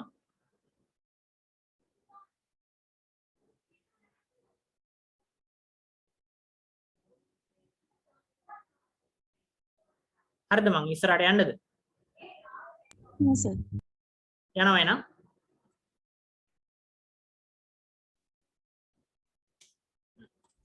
දැන් අපි කතා කරනවා ආංශික ව්‍යුහයේ වාසි. ආංශික ව්‍යුහයේ වාසි මම මේවා එකිනෙකට මේ විස්තර කරපු එක නෑ නේ ඔයගලන් ගාව. ඒක තියෙනවා සර්. එකින් එක විස්තර කරපු එක? කරලා තියෙනවා. විස්තර කරපු එක තියෙනවනේ. ඔව්. හරි. එතකොට ආංශික ව්‍යුහයේ ඒක වාසි තියෙනවා විස්තර. සමායන්න. ඔව්. තියෙනවනේ. හරි. එතකොට ආංශික ව්‍යුහයේ වාසි ගත්තොත් ඒක තියෙන එක හොඳයි එහෙම. ආංශික ව්‍යුහයේ වාසි ගත්තොත් පළවෙනි එක තමයි සේවක මණ්ඩලයේ සංවර්ධනය. එතකොට සේවක මණ්ඩලයේ සංවර්ධනය වෙනවා මොකද්ද කොහොමද වෙන්නේ? එක් නිෂ්පාදිත වර්ගයකට අදාළ සියලුම ක්‍රියාකාරකම් එක් දෙපාර්තමේන්තුවක් යටතේනේ වෙන්නේ. එතකොට අපි ගත්තොත් අර වගේම දැන් අපි ගත්තොත් නිෂ්පාදනාංශයක් හෝ වේවා සේවා සපයන අංශයක් හෝ වේවා. එතකොට ඒගොල්ලෝ ඒකට අදාළ ක්‍රියාකාරකම් තමයි කරන්නේ. එතකොට ඒකට අදාළ ක්‍රියාකාරකම් කරනකොට ඒගොල්ලෝ ඒකට විශේෂීකරණීය පුද්ගලයෝ බවට පත් වෙනවා. එතකොට විශේෂීකරණීය පුද්ගලයෝ බවට පත් වුණාට පස්සේ ඔවුන් හරිද? විශේෂීකරණීය පුද්ගලයෝ බවට පත් වුණාට පස්සේ ඔවුන් ඒකටම පුරුදු පුහුණු වෙච්ච පුද්ගලයෝ බවට පත් වෙනවා. එතනින් ඔවුන්ගේ නිපුණතාවය, ඔවුන්ගේ දක්ෂතාවය, ඔවුන්ගේ කුසලතාවයන් වර්ධනය කරන්න හරි ලේසි. අඳුන ගන්න හරි ලේසි. මොකද එතකොට අපිට ඒක අංශවලට බෙදිලානේ තියෙන්නේ. එතකොට ඒ අංශවලට බෙදලා තිනකොට අපිට අඳුන ගන්න පුළුවන් කොතනද හරියටම වැරද්ද වෙලා තියෙන්නේ. දැන් අපි ඕගොල්ලෝ හිතන්නේ මේ හැම බිස්නස් එකක්ම එකම තැනකින් රන් වෙනවා නම් එකම තැනකින් රන් වෙනවා නම් කොතනද වැරද්ද වෙන්නේ කියන එක හොයාගන්න අමාරුයිනේ. ඕක හැම තැනකටම පොදුයිනේ. හැමදේම එකම එක්කිනා කරනකොට කොහොමද කොතනද වරදින්නේ කියලා හිතා ගන්න පුළුවන් බෑ. එතකොට අපිට කාටද ඇඟිල්ල දික් කරන්න ඕනේ කොතනද වැරද්ද හදන්න ඕනේ කියන එක දන්නේ නැහැ. එතකොට මේ පුද්ගලයාගේ තියෙන දක්ෂතාවය මොනවාද? ඔහුගේ තියෙන කුසලතාවයන් මොනවාද? ඔහු මොන වගේ දේවල් වලටද දක්ෂ කියන එක අඳුනා ගැනීමේදී යම්කිසි ප්‍රශ්න වලට ගැටලු වලට මුහුණ දීමට වෙනවා. ඒක නිසා මේ වගේ ව්‍යුහයක් තිබ්බම වෙන්නේ ඔවුන්ගේ දක්ෂතාවය, නිපුණතාවය වර්ධනය කරලා අඳුනගෙන ඒ දේවල් වලට අදාළ විදිහට ඔවුන්ට සංවර්ධනයට අවශ්‍ය දෙනවා නම් මොනවා හරි ට්‍රේනින් ප්‍රෝග්‍රෑම්ස් මොනවා හරි ඒ වගේ දේවල් ඒවට අපිට දායකත්වය දරන්න පුළුවන්. දෙවෙනි කාරණය තමයි වගවීම. වගවීම කියලා කියන්නේ දැන් ඔවුන්ට යම්කිසි වගකීමක් අපි දෙනවනේ. එතකොට ඒ වගකීම නිස්සියාකාරව සිද්ධ කරනවද? අර මං කිව්වා වගේ. එතකොට ඔවුන්ට අදාළව දීලා තියෙනවා නම් ඔයාට දෙන්නේ මේ ආයතනය තුල නිෂ්පාදනාංශය තුල ඔයා කරන්න ඕන කාර්යභාරය මේකයි. ඔයා මානව සම්පත් කළමනාකරණාංශයේදී කරන්න ඕන කාර්යභාරය මෙන්න මේකයි කියන එක පැහැදිලි කරගෙන ඒක ඉස්සරහට කරගෙන යන එක තමයි කළ යුතු එකම කාරණාව වෙන්නේ. තේරුණාද? එතකොට ඔවුන්ට කියලා වගවීමක් අනිවාර්යයෙන්ම ඔවුන් වග වෙන්නට ඕන. වගකීම දුන්නම ඔවුන් එකට වග වෙන්නට ඕන. එතකොට අපිට හරි ලේසි ඔවුන්ට ඔවුන්ගේ වැරද්ද පෙන්නලා දෙන්න, කොතනද වැරද්ද වෙලා තියෙන්නේ, මොකද්ද කරන්න ඕනේ කියන එක පැහැදිලි කරලා දෙන්න අපිට ඒක ලොකු වාසියක් බවට පත් වෙනවා. හරිද? එතකොට තුන්වෙනි කාරණාව තමයි ඉක්මනින්ම තීරණ ගන්න පුළුවන් කියන්නේ. මොකක්ද ඒ කියන්නේ? සෑම දෙපාර්තමේන්තුවකම ස්වාධීනයි. හැම දෙපාර්තමේන්තුවක්ම ස්වාධීනයි. එතකොට ඒකට මැනේජර් කෙනෙක් ඉන්නවා. ඒ ආයතනයේ දෙපාර්තමේන්තුවේ සිද්ධ වෙන දේවල් වලට විසඳුම් ඉක්මනින්ම ගන්න පුළුවන්. මොකද ඔහු මැනේජර්ට කිව්වන් පස්සේ ඔහු දන්නවා මේ සබ්ජෙක්ට් එක ගැන ඔයා හොඳටම දැනුවත් පුද්ගලයෙක් තමයි ඒ ආයතනයේ මේ මැනේජර් බවට එහෙම නැත්නම් ඒ කළමනාකාර ධූරයටපත් වෙන්නේ. එතකොට ඔහුට ඒක තුල ඉක්මනටම මේ ප්‍රශ්නයක් ඇති වුණාම ඒකට විසඳුම් ගැනීමට හැකියාවක් ඔහු සතුව තියෙනවා. එතකොට ඒක තවත් ඔහුට තවත් ලේසි කාරණාවක්. එතකොට මේකෙදි එතනදී ඉක්මන් තීරණ ගත්තොත් ආයතනයේ තියෙන process එක කොතනද වරදින්නේ? ඒ process එකට අදාළ solution එක. එහෙම නැත්නම් විසඳුම අපිට ලබා දීමට හැකියාවක් තියෙනවා. අන්තිම වාසිය අනිත් එක තමයි අන්තිම එක ප්‍රසාරණය සහ වර්ධනය. මොකක්ද ඒ කියන්නේ? අපි ආයතනයක් තුල යම් කිසි දෙයක් කරන් යනකොට අපිට තියෙනවානේ දෙපාර්තමේන්තු කිහිපයක්. මේ දෙපාර්තමේන්තු වලට අදාළව රාජකාරීන් අපි ඔවුන්ට පවරලා දුන්නාට පස්සේ ඔවුන්ට අත නොපාන විදියට ඒ කියන්නේ ඔවුන්ගේ රාජකාරියට බලපෑමක් කියන්නේ බලපෑමක් තොරව එහෙම නැත්නම් බලපෑමකින් තොරව අපිට තව දෙපාර්තමේන්තුවක් ගේන්න පුළුවන්. අපි ගත්තොත් දැන් උදාහරණයකට නිෂ්පාදනාංශයක් ගත්තොත් නිෂ්පාදනාංශයේ තියෙනවානේ අර මං කිව්වා වගේ නිෂ්පාදනාංශය අලෙවි අංශය ඊළඟට මානව සම්පත් අංශය මෙහෙයුම් අංශය කියලා ඊට පස්සේ නැත්නම් ගබඩා අංශය මෙන්න මේ වගේ. එතකොට මේ වගේ අංශවලට මේ දේවල් හරියාකාරව සිද්ධ කරන්න අපිට පුළුවන් තවත් ආයතනයක් තව දෙපාර්තමේන්තුවක් එකට ඇඩ් කරන්න. මොකක්ද අපි ගන්න උදාහරණයක් ඇරෙන්න මම ගන්නම්. අපි ගන්නවා දැන් මේ හැම ආයතනයකම අපි කියන්නේ ස්ටොක්ස්. එහෙම නැත්නම් යම්කිසි භාණ්ඩ ප්‍රමාණයක් එහාට මෙහාට වෙනවනේ. එතකොට භාණ්ඩ ප්‍රමාණයක් එහාට මෙහාට වෙනකොට ඒවා කියන්නේ අපි මුදල්නේ. එතකොට මේ මුදල් හරියාකාරව පරිහරණය කරනවද නැද්ද කියලා බලන්න. අපි දානවා ඔඩිට් ටීම් එකක්. මුදල් වලට මොකක්ද වෙන්නේ කියන එක බලන්න අපි ඔඩිට් ටීම් එකක් දානවා. අපි කියන ඉන්ටර්නල් ඔඩිට් එක කියලා. එතකොට ඔඩිට් ටීම් එක ඔවුන්ගේ බිස්නස් එකට බාධාවක් කරන්නේ නැහැ නේ. ඔවුන්ගේ දෙපාර්තමේන්තුවට බාධාවක් කරන්නේ නැහැ. නමුත් ඔවුන්ගේ එකම පරමාර්ථය මේ ආයතනය තුල සිද්ධ වෙන ඔඩිට් එක. එහෙම නැත්නම් මේ ආයතනය තුල සිද්ධ වෙන මූල්‍ය ක්‍රමිකව සිද්ධ වෙනවද මූල්‍ය ගණනුව ක්‍රමිකව සිද්ධ වෙනවද අක්‍රමිකව සිද්ධ වෙනවද කියන එක බලන්න. ඊළඟට ගත්තොත් ඉන්වෙන්ටරි කන්ට්‍රෝලර් කෙනෙක්. එහෙම නැත්නම් තමන්ගේ ආයතනය තුල සිද්ධ වෙන ඉන්වෙන්ටරි එක. එහෙම නැත්නම් අපි ගන්නවා ඒකේ තියෙන භාණ්ඩ ප්‍රමාණය. හරිද? ඒ භාණ්ඩ වල භාණ්ඩ විෂයාකාරව භාවිතා කරනවද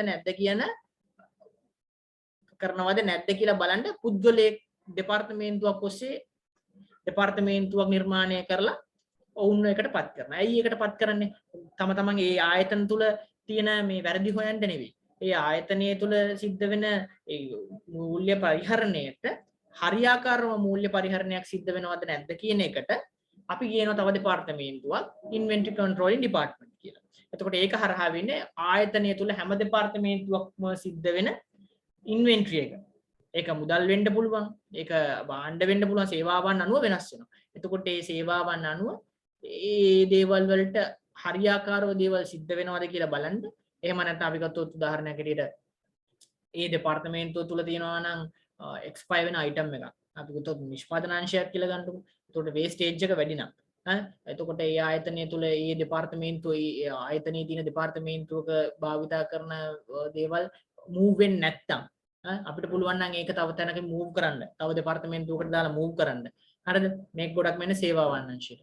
එතකොට ඒ දේවල් අපි ඔහු හරහා අපි කියනවා මේක මෙහෙම කරන්න. මොකද ගොඩක් අය දැන් දෙපාර්තමේන්තු අතර ගැටණයක් එනවනේ. මැනේජර්ස් අතර ගැටණයක් එනවනේ. ඔහු අතර පාලමක් හදන්න වෙන අර මං කිව්වා වගේ ඉන්වෙන්ටරි කන්ට්‍රෝලින් ඩිපාර්ට්මන්ට් එකක් දාලා ඔහු හරහා ඔහු කිව්වොත් අනිවාර්යෙන් මේ දේ කරන්න වෙනවනේ. මොකද ඔහුව පත් කරලා තියෙන්නේ උඩින්. ඒක උඩින් පත් කරලා තියෙනවා කියන්නේ ඔහුට අපි වග කියන්නේ. ඒ කියන්නේ ඔහු කියන දේ ඔහුගේ බලයට ඔහුගේ දෙන උපදේශ වලට අපි එකඟ වෙන්න. එතකොට ඔහු හරහා අපි මේ දේවල් ෂෙයා කරගන්න.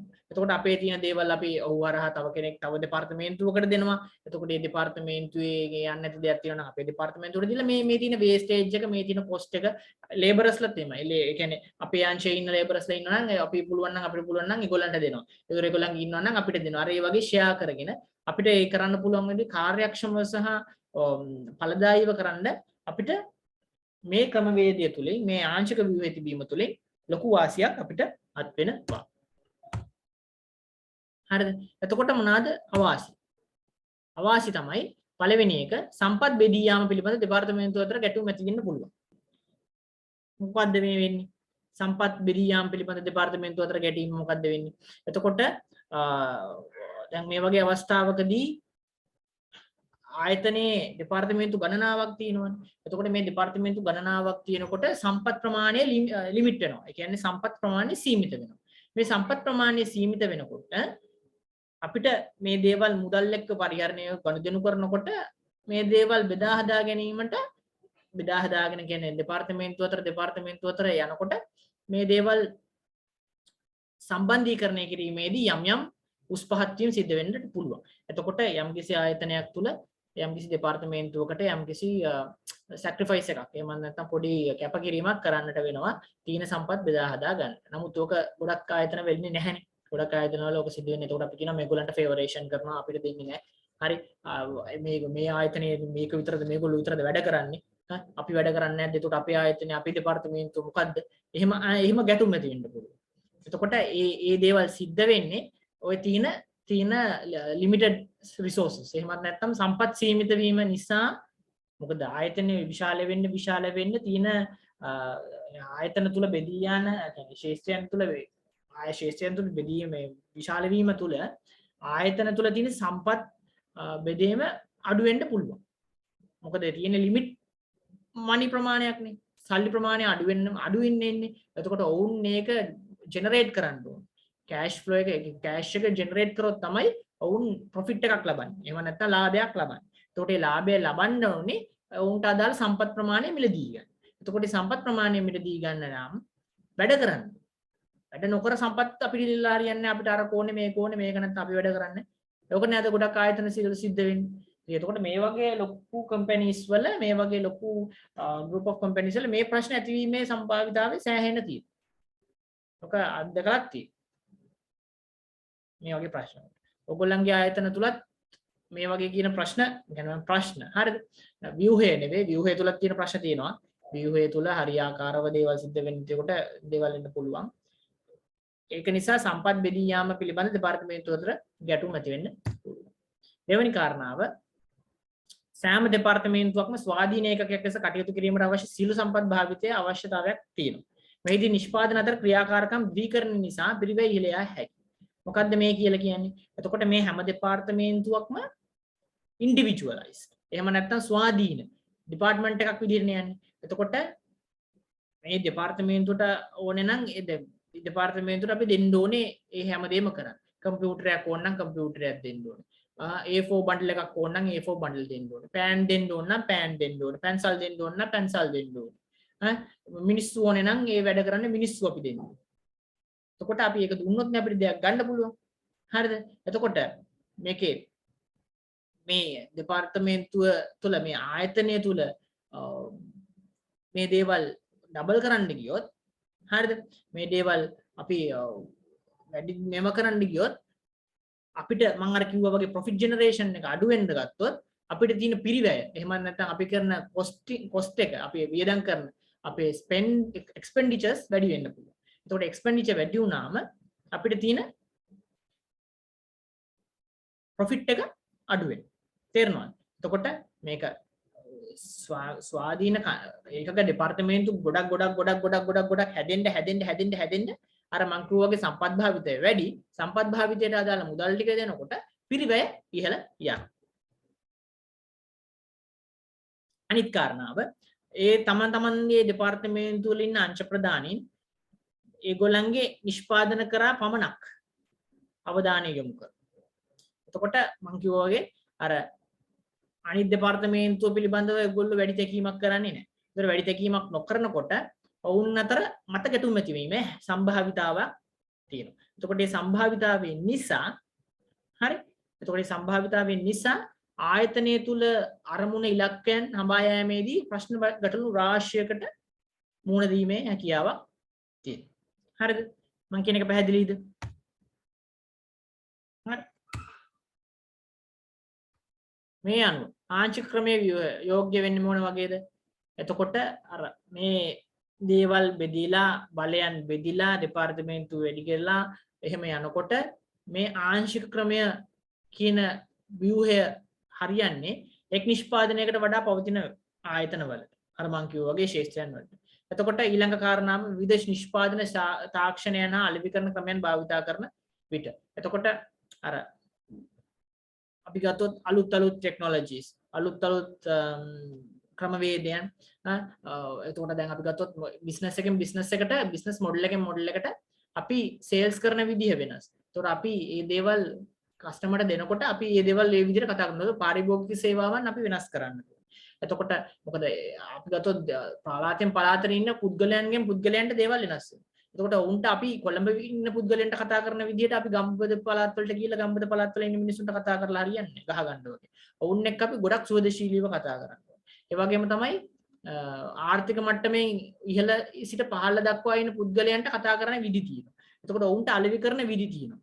එතකොට ඒවට ඒ දේවල් වලට වෙනම ටැලන්ට් එකක් හැදෙන්න ඕනේ. ටැලන්ට් එක හැදෙන්න නම් ඔවුන් අයිඩෙන්ටිෆයි කරගන්න ඕනේ. අයිඩෙන්ටිෆයි කරගන්න ඕනේ කොතනද අපි කොතනටද අපි කතා කරන්නේ. හાર્ට් එකටද කතා කරන්නේ මොළයට සමහරක් අය මොළයට කතා කරන්න ඕනේ. සමහරක් අයට අපි හાર્ට් එකට කතා කරන්නේ. ඒතර මේ වගේ දේවල් හැදෙන්න නම් මේ වගේ ආයතනයක් තුල තමයි මේ දේවල් හරියාකාරව සිද්ධ වෙන්නේ. මොකද ඔවුන් එතකොට group of company එකක් බිස්නස් එක වෙනම බිස්නස් එක වෙනම රන් වෙනවා. එතකොට මේ බිස්නස් එකටමනේ ඒගොල්ලෝ ફોකස් වෙන්නේ. එතකොට ඒක සම්බන්ධව ඔවුන් ඒකේ පළපුරුදුම පුද්ගලයෝ බවට පත් වෙනවා. හරිද? එතකොට අනිත් එක තමයි මහා පරිමාණ ව්‍යාපාර හා ව්‍යාපාර වර්ධනය කරනකොට තමයි මේ ආංශික ක්‍රමය යෝග්‍ය වෙන්නේ. පැහැදිලිද? ආංශික ක්‍රමය ගැන පැහැදිලිද? ප්‍රශ්න තියෙනවද?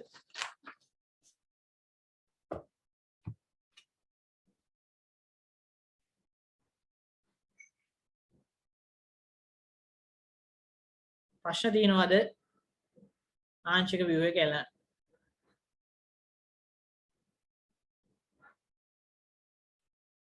ටග්ගල කියන්නේ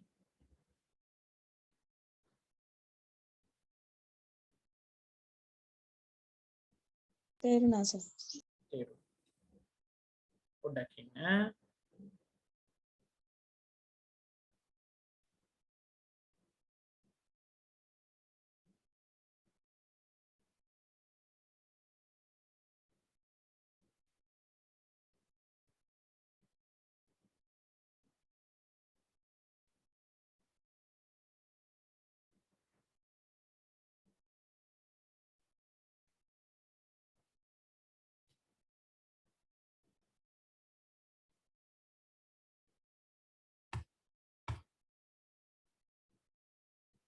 න්‍යාස සංවිධාන ව්‍යුහය. මම ඔයගලන්ට ඒ එකේ තියෙන theoretical structure කියලා. ඒකට theoretical structure එක වගේම ඒකට කියනවා matrix structure කියලා. හරිද? එතකොට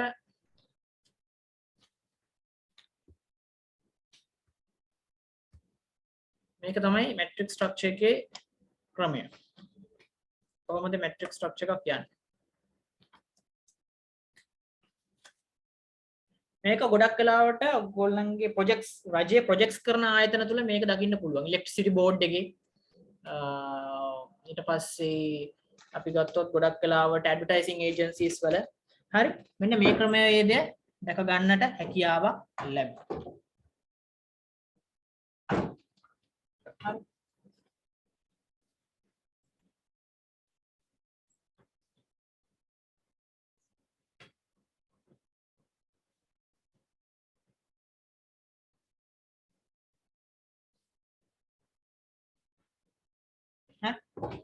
එතකොට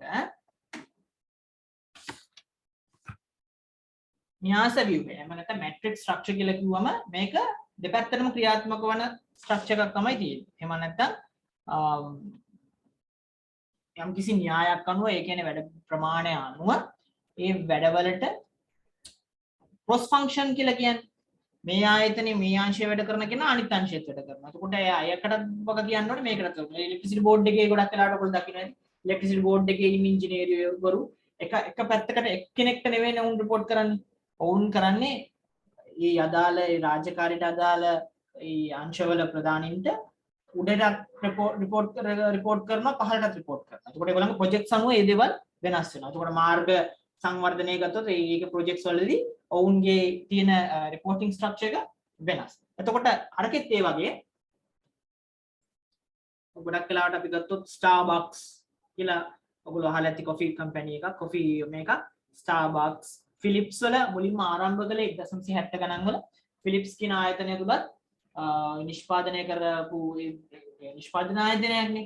ඒ ආයතන තුලත් මෙන්න මේ කියන ක්‍රමවේදය තමයි මුලින්ම ගියේ. ඒකට මේ ක්‍රමවේදයේ තියෙන හොඳ දේවල් තිබ්බා නරක දේවල් තිබ්බා. මේ දේවල් හදාගෙන දැන් ඔවුන් එක එක අර මම කිව්වා වගේ ඩිවිෂනල් ස්ට්‍රක්චර්ස් බවට ඔවුන්ගේ මේ දේවල් පත් කරගෙන තියෙනවා. ගොඩක් මේවා තියෙන්නේ සර්විසිං ඕගනයිසේෂන්ස් වල. එමන් නැත්තම් සේවා සපයන ආයතන තුල තමයි මේ දේවල් ගොඩක්ම මේ ස්ට්‍රක්චර් එක රැඳිලා තියෙන්නේ. හරිද? එතකොට මේකෙත් ඉන්නවා ප්‍රධාන විධායක නිලධාරී තුමෙක් CEO කියලා. හරිද? එතකොට ප්‍රධාන විධායක නිලධාරීතුමා CEO කෙනෙක් ඉන්නවා. ඔවුන් ප්‍රොජෙක්ට් එකෙන් ප්‍රොජෙක්ට් එකට අපි ගොඩක් ගත්තොත් ඔය මේ softwares හදන්නේ. softwares හදන companies තියෙනවානේ. ඒතකොට softwares හදන companies වලට projects එනවා. එතකොට මේ projects වලදී ඔවුන් project manager කෙනෙක්ව පත් කරනවා. project manager කෙනෙක්ට අමතරව ඔවුන් ඒකට director කෙනෙක් පත් කරනවා. project director කියලා. එතකොට එහෙම නැත්නම් project engineer කියලා. එතකොට project engineer and project manager මේ දෙන්න අතර තමයි අනිත් කට්ටිය ඉන්නේ. හරිද? එතකොට මේ CEO පත් කරනවා කෙලින්ම project manager කෙනෙක්. project engineer කෙනෙක්. හරිද? අපි හිතමු project manager කියලා. sorry not project manager project engineer right? එයා තමයි කරන්න ඕන ක්‍රමවේදය ගැන කියන්නේ. හරිද? එතකොට CEO ට report කරන්න යා. business එක ගෙනල්ලා හරිද?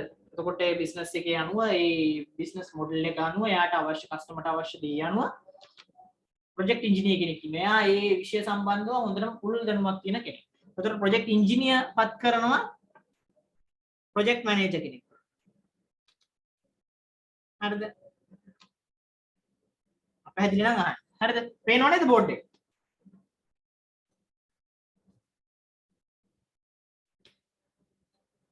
පේනව නේද?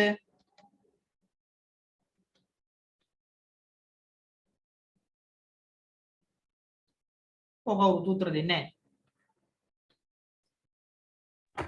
පේනවා සර්. හරි. එතකොට අපි අර වගේම කතා කරා වගේම එක එක දෙපාර්තමේන්තු වල ඒතර ප්‍රොජෙක්ට් ඉංජිනේර් කෙනෙක් ඉන්නවා ප්‍රොජෙක්ට් මැනේජර් කෙනෙක්. ඒ මැද ඉන්නවා සේවකයෝ. හරිද? එම්ප්ලොයිස්. right? හරි. එතකොට මොහුටත් report කරනවා මොහුටත් report. හරිද?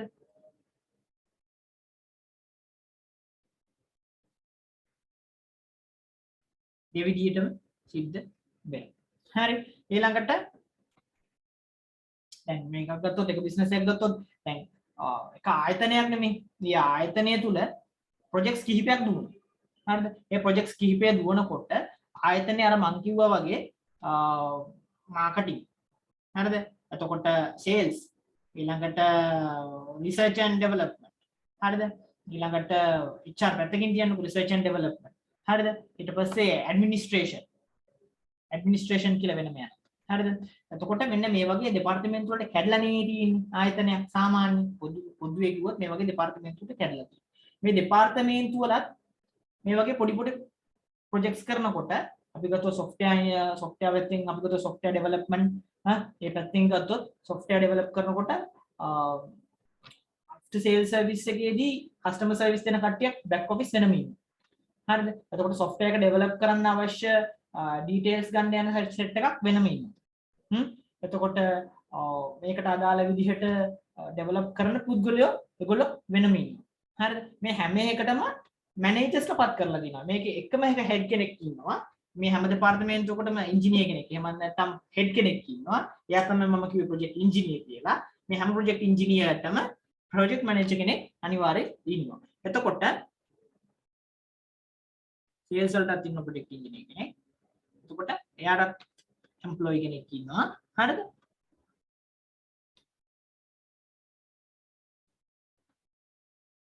එහෙම කරනවා. එතකොට මෙයාට එහෙමයි.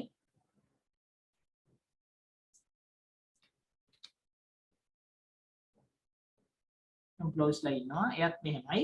හරිද? ඒතර administration එකෙත් ඉන්නවා project engineer කෙනෙක්. මොකද අපි ගත්තොත් site වලදී අනිවාර්යෙන් මෙතන administration වෙන මේ දේවල් attendance mark කරන කවුද ආවේ ඉන්න මන්ද ඔක්කොම බලන්න තව කෙනෙක් ඉන්නවා. එතකොට එතන employees ලා ඉන්නවා. ඔහු project manager employee. හරි? එතකොට මේ වගේ මේක project එක. හරිද? එතකොට මේ project එකේ ඉන්න මේ හැමෝම හරිද? මේකේ තියෙන ගැටලුව තමයි මේ ඉන්න හැමෝම මෙයාටත් වග කියන්න ඕනේ, මෙයාටත් වග කියන්න ඕනේ. හරිද? මේ හැමෝකටම වග කියන්න ඕනේ. මෙයාටත් වග කියලා හරිද? මෙතන ඉන්න කෙනා මෙයාටත් වග කියන්න ඕනේ, මෙයාටත් වග කියන්න ඕනේ, මෙයාටත් වග කියන්න ඕනේ. එතකොට මෙතන තුන් දෙනෙක්ට වග කියන්න ඕනේ. මෙයා ඉන්නේ මෙතනටත් වග කියන්න ඕනේ, මෙතනටත් වග කියන්න ඕනේ, මෙතනටත් වග කියන්න ඕනේ, මෙතනටත් වග කියන්න ඕනේ. මොකද මේ හැම එකක්ම මේ ප්‍රොජෙක්ට් එක යන්නේ එකක් විදිහට. එතකොට මේ ප්‍රොජෙක්ට් එක එකක් විදිහට යනකොට මේ employeesලා මේ project engineerට අමතරව project manager තමන්ගේ project managerට project managersලාට වග කියන්න ඕනේ. මොකද එක project එකක් නේ අන්තිමට finally out වෙන්නේ එක project එකක් විදිහටනේ. එතකොට මෙතනදී ලොකු ගැටලු රාශියකට මුහුණ දීමේ හැකියාවක් මුහුණ දෙන්නට සිද්ධ වෙනවා. මේක තමයි අපි කියන්නේ matrix structure එහෙමත් නැත්නම් න්‍යාස ව්‍යුහය කියලා. හරිද? පැහැදිලිද? පැහැදිලිද?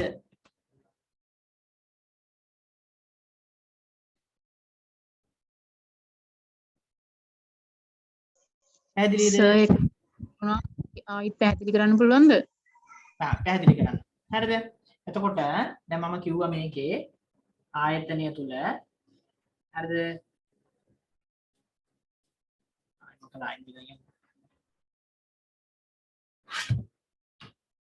ආයතනය තුල මේකේ ආයතනයේ ලොක්ක ඉන්නවනේ.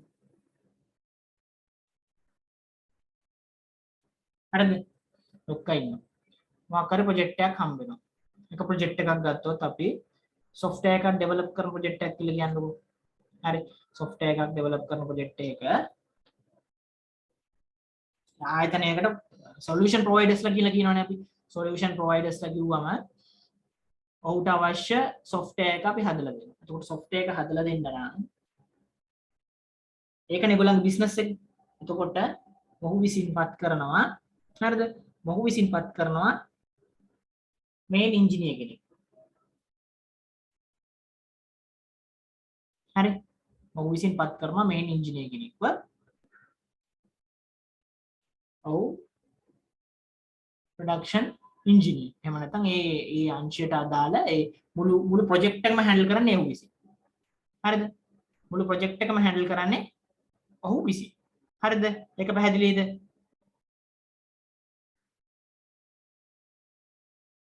ඔව් සර්. හරි. එතකොට මේ වැඩ කරන කෙනා හරිද? දැන් අපි project එකක් හදන්න ගියාම දැන් මම ඉස්සල්ලා කිව්වනේ ඔහු කියනවා හරි මෙයාට දැන් අපි කියනවා මට ඕනේ මොන මේ වගේ සිස්ටම් එකක්. මොකද්ද මේ සිස්ටම් එකෙන් මට රන් වෙන්න ඕනේ annual report එක ගන්න පුළුවන් වෙන්නත් ඕනේ, profit and loss report එක ගන්න පුළුවන් වෙන්නත් ඕනේ. එතකොට මේකේ අපි ගත්තොත් GRN කරන process එක එහෙමත් නැත්නම් අපි බඩු ආවා අපි කිව්ව නිෂ්පාදන භාණ්ඩ අපේ ආයතනයට ආවා කියලා බලා ගන්න පුළුවන් විදිහට අපිට ප්‍රොපර් ප්‍රොසෙස් එකක් අපිට හදා ගන්න ඕනේ. එතකොට ඒ නිෂ්පාදන කියන්නේ නිෂ්පාදනයට අදාළ අමුද්‍රව්‍ය පැමිණීම ඒ අංශය ඒ අමුද්‍රව්‍ය ටික ඒ ආකාරයෙන්ම ගියේ කොහොමද කියලා බලා ගන්නත් ඕනේ. ඒක ටයිම් එකත් එක්ක බලා ගන්නත් ඕනේ. ඒකට ගිය කොස්ට් එක බලා ගන්නත් ඕනේ. හරිද? එතකොට ඒ කරන කෙනාට අවශ්‍ය විදිහට ෆැසිලිටේට් කරන්න පුළුවන් විදිහට මේ දේවල් හැදෙන්න ඕනේ. මේක තමයි එයාට ඕනේ සිස්ටම් එක. හරිද? එතකොට මේ සිස්ටම් එක හදන්න නම් හරිද? මේ සිස්ටම් එක හදන්න නම් මේ ප්‍රොජෙක්ට් එක වාර දෙනවා මේන් ඉංජිනේර් කෙනෙක්ට. එතකොට මේ මේන් ඉංජිනේර් හරිද? තනියෙන් කරන්න බෑනේ. මේක ඇවිල්ලා එක් ප්‍රොඩක්ට් එක දෙයක් විතරක් නෙවෙයිනේ. මේකට අදාළ වෙනවා මේන් ඉංජිනේර්ට අමතරව මොහුට අදාළ වෙනවා මේ ප්‍රොජෙක්ට් එකට ඇඩ්මිනිස්ට්‍රේෂන් කෙනෙක්. එතකොට මේන් ඇඩ්මිනිස්ට්‍රේෂන්. හරිද? ඒ කියන්නේ මේ වැඩ කරන පුද්ගලයන්ගේ දත්තයන් ගන්න. එහෙම නැත්නම් මේ ප්‍රොජෙක්ට් එකේ ස්ටේටස් එක ගන්න. මේක ડોකියුමන්ටේෂන් එකක් බවට පත් කරන්න. ડોකියුමන්ට් එකක් විදිහට හදන්න. එතකොට මේක ડોකියුමන්ටයිස් කරලා ඒක කොයිම වෙලාවක හරි අවශ්‍ය වෙලාවකට ඒ පුද්ගලයන්ට ලබා දෙන්න. ප්‍රොජෙක්ට් එක සක්සස් කරගන්න ලබා දෙන්න මේන් ඇඩ්මිනිස්ට්‍රේටර් කෙනෙක් අවශ්‍යයි. හරිද? එතකොට ආයතනයකට මේ එක ප්‍රොජෙක්ට් එකක් ගැන මම මේ කතා කරන්නේ. හරිද? මේ එක ප්‍රොජෙක්ට් එක. හරිද? එතකොට මේ මේන් ඉංජිනේර් විසින් පත් කරනවා ප්‍රොජෙක්ට් මැනේජර් කෙනෙක්. හරිද? ඔහු පත් කරනවා ප්‍රොජෙක්ට් මැනේජර් කෙනෙක්. රයිට්? මොකද මැනේජර් කෙනෙක්ව පත් කරන්නේ මේ මේන් ඉංජිනේර්ට බෑ. ඔහුට හැකියාවක් තියෙන්නේ ගත්ත ප්‍රොජෙක්ට් එක බෙදා දීම පමණයි. එතකොට ඔහු කරන්නේ තනිකරම උඩින් ඉඳන් හැන්ඩල් කරනවා. මොකද CEO හැන්ඩල් කරන්නේ නැහනේ. එතකොට මෙයා මේන් ඉංජිනේර් තමයි හැන්ඩල් කරන්නේ. රයිට්? ඔයා මේකට මේ ප්‍රොජෙක්ට් එක ඔයා බාර ගන්න. මේ ප්‍රොජෙක්ට් එක මේ ඔයා බාර ගන්න. ඊට පස්සේ දෙවෙනි ප්‍රොජෙක්ට් එකක් වෙනවා. එක ප්‍රොජෙක්ට් එකක් කරන්නේ නැහැ නේ එකපාර. ප්‍රොජෙක්ට් දෙක තුනක් කරනවානේ. හරිද? එතකොට දෙවෙනි ප්‍රොජෙක්ට් එක ඔයා බාර ගන්න. දෙක. හරි ගිහලා ඊට පස්සේ ඔහොම ගිහලා තුන්වෙනි ප්‍රොජෙක්ට් එක තව එක්කෙනෙක්ට දෙනවා. ඇඩ්වර්ටයිසිං ඒජන්සිස් වල එතකොට software development companies වල service organization සමහරක් ඒවල සමහර රාජ්‍ය ආයතන තුල අපි ගත්තොත් ඉලෙක්ට්‍රිසිටි බෝඩ් වල ඔය මාර්ග දිවිනැගුම් ඔය දේවල් ගොඩක් අපි වෙනවනේ. එතකොට ඒ අංශවලට එකම පළාතේ වුණාත් ඔයගොල්ලෝ දන්නවා ඇති එකම කට්ටිය ගිහිල්ලා නෙවෙයිනේ කරන්නේ. ඒක දැන් එක වෙලාවේ වැඩ දෙක තුනක් තියෙනකොට මේ වගේ ප්‍රොජෙක්ට්ස් වලට කඩලා තියෙනවා. සයිට්ස් වලට වෙනම කඩලා තියෙනවා. එතකොට මේ සයිට් වලට යන්නේ වෙන වෙන කට්ටිය. එතකොට ඒ සයිට් වලට යනකොට මේ ප්‍රොජෙක්ට් මැනේජර්ස්ලා වෙන වෙනම ඉන්නවා. හරිද? එතකොට මේන් ඉංජිනේර් කියලා වෙනම කෙනෙක් ඉන්නවා. Head engineer. හරිද? එතකොට එයා තමයි ඕවර්ऑල් බලන්නේ. එතකොට පළවෙනි ප්‍රොජෙක්ට් එක කරන කෙනා වෙනකොට හරිද? එතකොට මේ මේන් ඉංජිනේරෙක් ඉන්නවනේ. මේන් ඉංජිනේර හැම එකකම ඕවර්ऑල් බලන්න පුළුවන් වුණාට ඔහු යටතේ නම් කිසි ඉංජිනේරුවරු ප්‍රමාණයක් ඉන්නවා. සේවක මණ්ඩලයක්. හරිද? ස්ටාෆ් එක. රයිට්? එතකොට මේ ස්ටාෆ් එකත් බෙදෙනවා. ප්‍රොජෙක්ට්ස් අනුව බෙදෙනවා. හරිද? පැහැදිලිද? එතනට පැහැදිලිද? ප්‍රොජෙක්ට්ස් වලට බෙදෙනවා. ඊට පස්සේ මේන් ඉංජිනේර් ඉන්නවනේ. මේන් ඉංජිනේර්ට බෑනේ මේ හැම එකකටම ගිහිල්ලා අසරින් ගන්න. හරිද? එතකොට ඒකට සපෝට් කරන්න පුළුවන් විදිහට ඔහුගේ ස්ටාෆ් එකක් වෙනම ඉන්නවා. එතකොට මේ ස්ටාෆ් එක මේ හැම එකකටම ලින්ක් කරනවා. පැහැදිලිද? ඔව් සර්. පැහැදිලි. හරි. එතකොට මම කියවනේ මේන් ඇඩ්මිනිස්ට්‍රේටර් කෙනෙක් ඉන්නවා කියලා මම මේ සරලවම කියන්නේ. හරිද? ඇඩ්මිනිස්ට්‍රේෂන් කියලා කියන්නේ පරිපාලන පැත්ත. එතකොට ඔවුන්ගේ සයිට් වලට එන කට්ටිය කවුද නිවාඩු ගන්නෙ කවුද? ඇයි ඒ නිවාඩු ගන්නෙ? මොකටද ගන්නෙ? එතකොට මම මේ ප්‍රොජෙක්ට් එක මේ වෙනකොට ඉවර කරන්න නම් මට මෙච්චර ප්‍රමාණයක් අවශ්‍ය වෙනවා. එතකොට මම මේක මේ විදිහට කරන්න ඕනේ. මේක ડોකියුමන්ටේෂන් කරනවා නම් මේක මේ විදිහයි.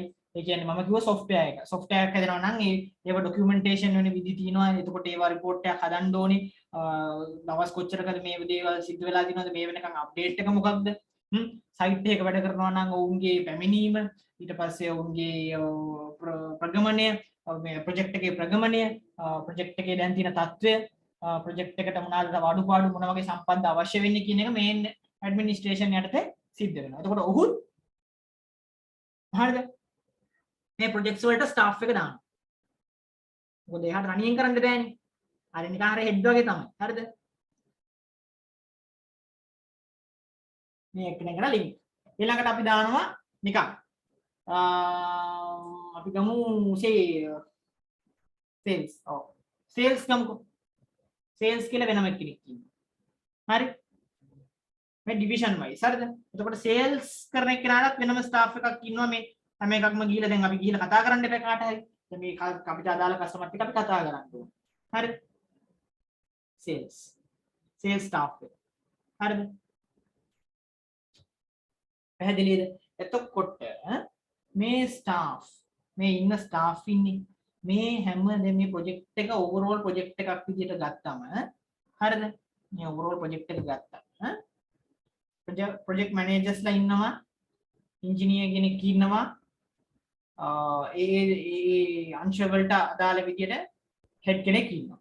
එතකොට ඒ head කෙනාට අදාළ විදිහට staff එකේ ඒ projects වලට කඩලා දීලා තියෙනවා. එතකොට මේ කෙනා මේ සතියේ මේකේ වැඩ කරපු කෙනා මේ ඊළඟ සතියේ මේ project එකට යන්න දෙන්නේ හැකියාවක් තියෙනවා. මොකද ඉන්න staff එක න rotate කරන ඕගොල්ලෝ එක හොඳටම අත්දකලා ඇති. දැකලා ඇති. මම නම් දැකලා තියෙනවා. හරිද? මොකද ඔය sites වල වැඩ කරනකොට site එකෙන් site එකට කට්ටිය මදි වෙනකොට මෙතන වැඩේ බලන්න මෙයා මෙතන තියලා මෙතනින් යාන්න මෙතනට දානවා. එතකොට මෙයා මෙතනටත් report කරනවා. මේ project manager ටත් report කරනවා. මෙතන එක්කෙනාටත් report කරනවා.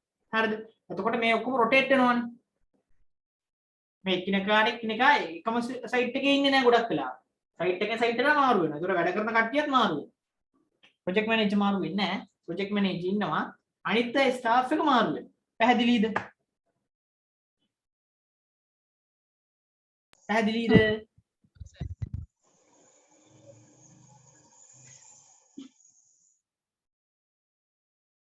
පැහැදිලිද? සර්. දැන් පැහැදිලිද? ඔව්.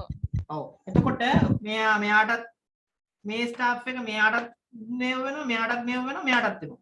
එතකොට මෙතනත් මෙහෙම යනවා, මේ පැත්තටත් යනවා, මේ පැත්තටත් යනවා. එතකොට report කරන්න ඕනේ දෙවිදිහක් තියෙනවා. නිකන් අවුල්ලගේ. එතකොට කවුරු කියන දේද මම අහන්න ඕනේ කියන එක ලොකු ප්‍රශ්නයකට මුහුණ දීමේ ප්‍රවණතාවයක් හට ගන්නවා. මම හිතනවා දැනට පැහැදිලි ඇති කියලා. නිකමට වාක්‍යයක් ලියාගන්නකෝ ඒක යටතේ මම කියන්නේ.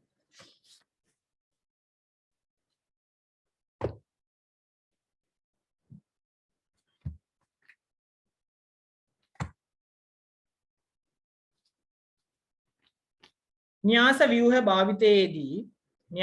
භාවිතයේදී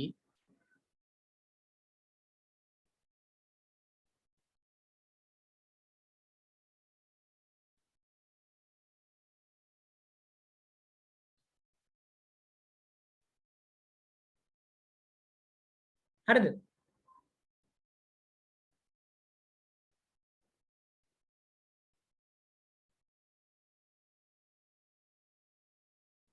ලියාගන්නද කට්ටිය?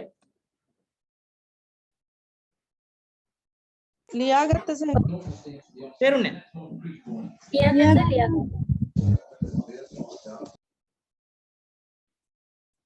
න්‍යාස ව්‍යුහය භාවිතයේදී මාණ්ඩලික හා ශ්‍රිතීක සේවකයන්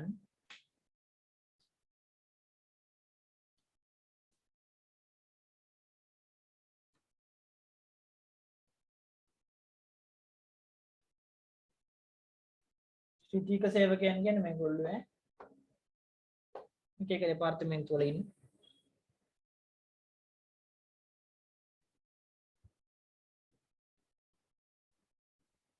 මාණ්ඩලික සේවකයෝ කියන්නේ ලොකු කට්ටිය.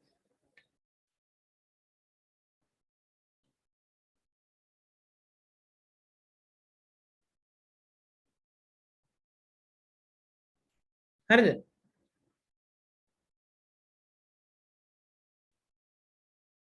මූලික සිතයන්ට මෙන්ම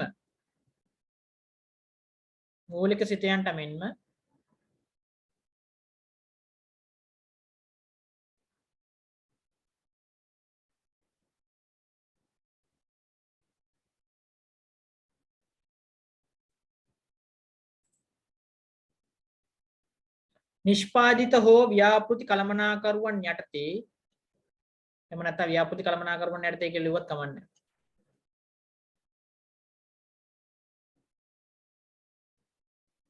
project managers ලා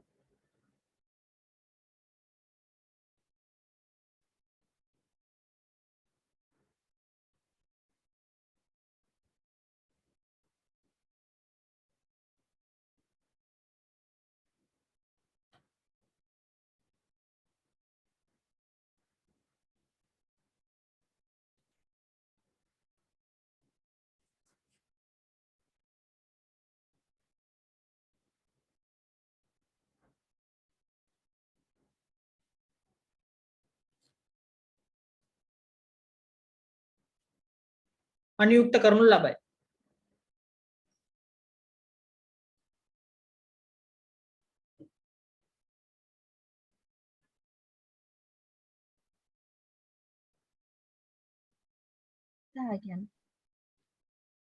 හරිද? ශ්‍රිතීක විශේෂීකරණය හා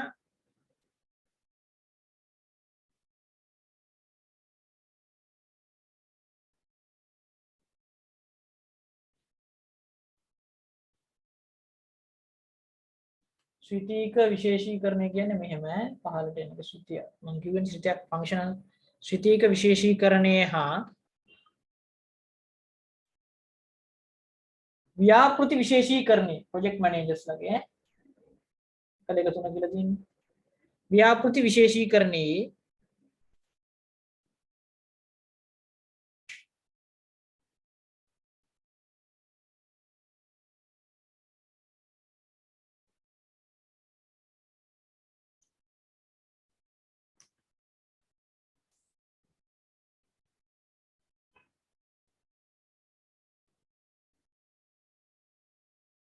ප්‍රතිලාභ මෙන්න එකතු කරගන්න පුළුවන්.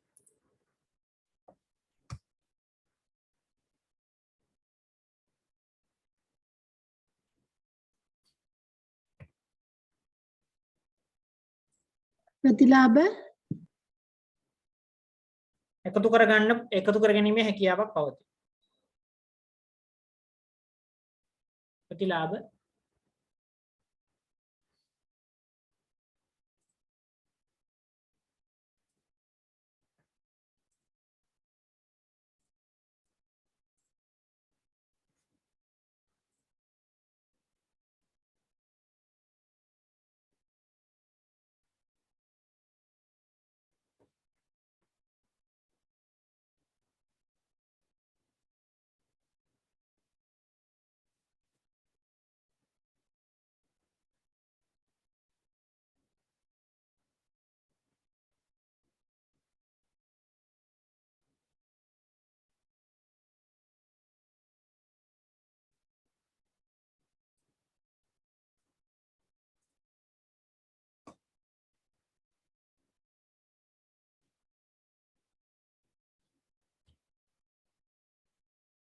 න්‍යාස ව්‍යුහයේ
හරි න්‍යාස ව්‍යුහයේ ව්‍යුහ සංවිධාන ව්‍යුහයේ ලක්ෂණ අරක යටතේ මෙහෙම ලියා ගන්න යටින්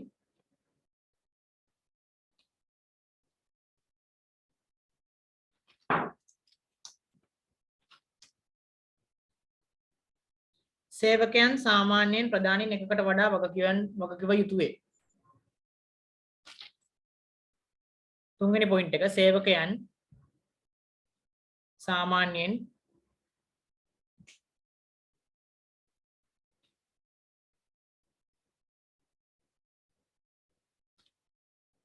ප්‍රධානීන් එකකට වඩා වගකිව යුතුයි.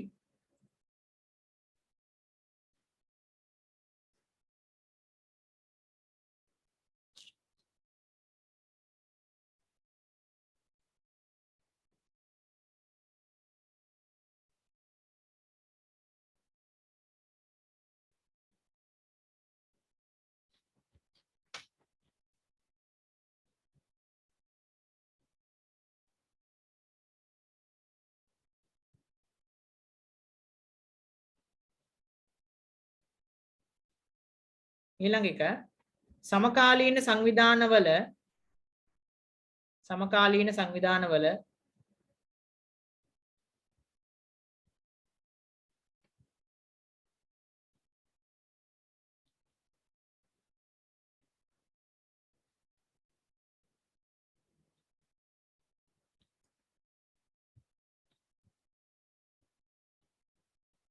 ලියා ගන්නවද? ඔව් සර් ලියා ගන්න. සංවිධානවල මහා පරිමාණ ව්‍යාපෘති වල නැගීමට මහා පරිමාණ ව්‍යාපෘති වල සංවර්ධනයට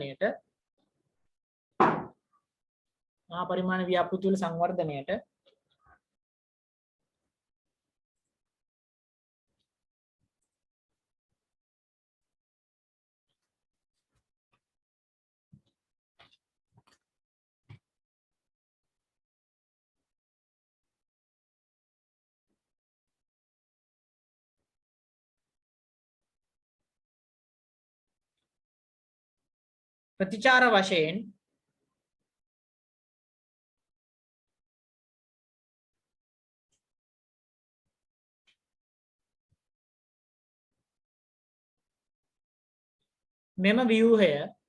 මෙම න්‍යාස ව්‍යුහය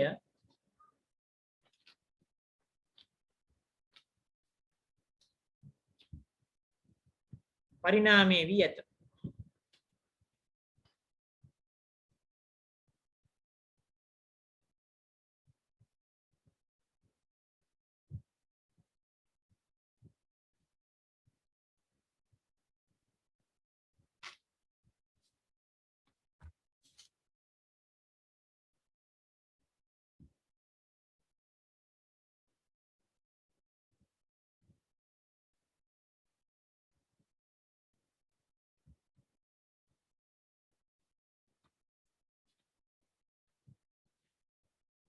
අනිත් කාරණාව සම්පත් ඍජුවම බෙදාගත හැකිවීම සහ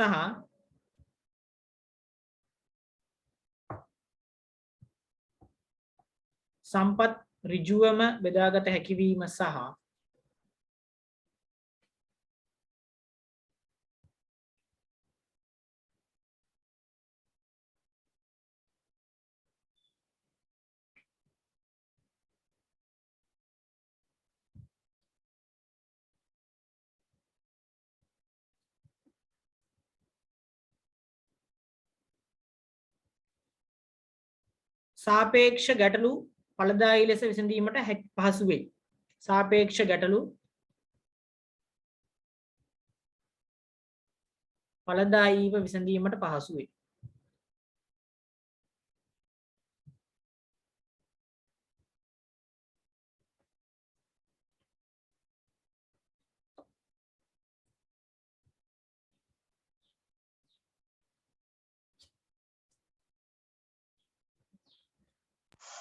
සර් න්‍යාස සංවිධාන වීම ලක්ෂණවල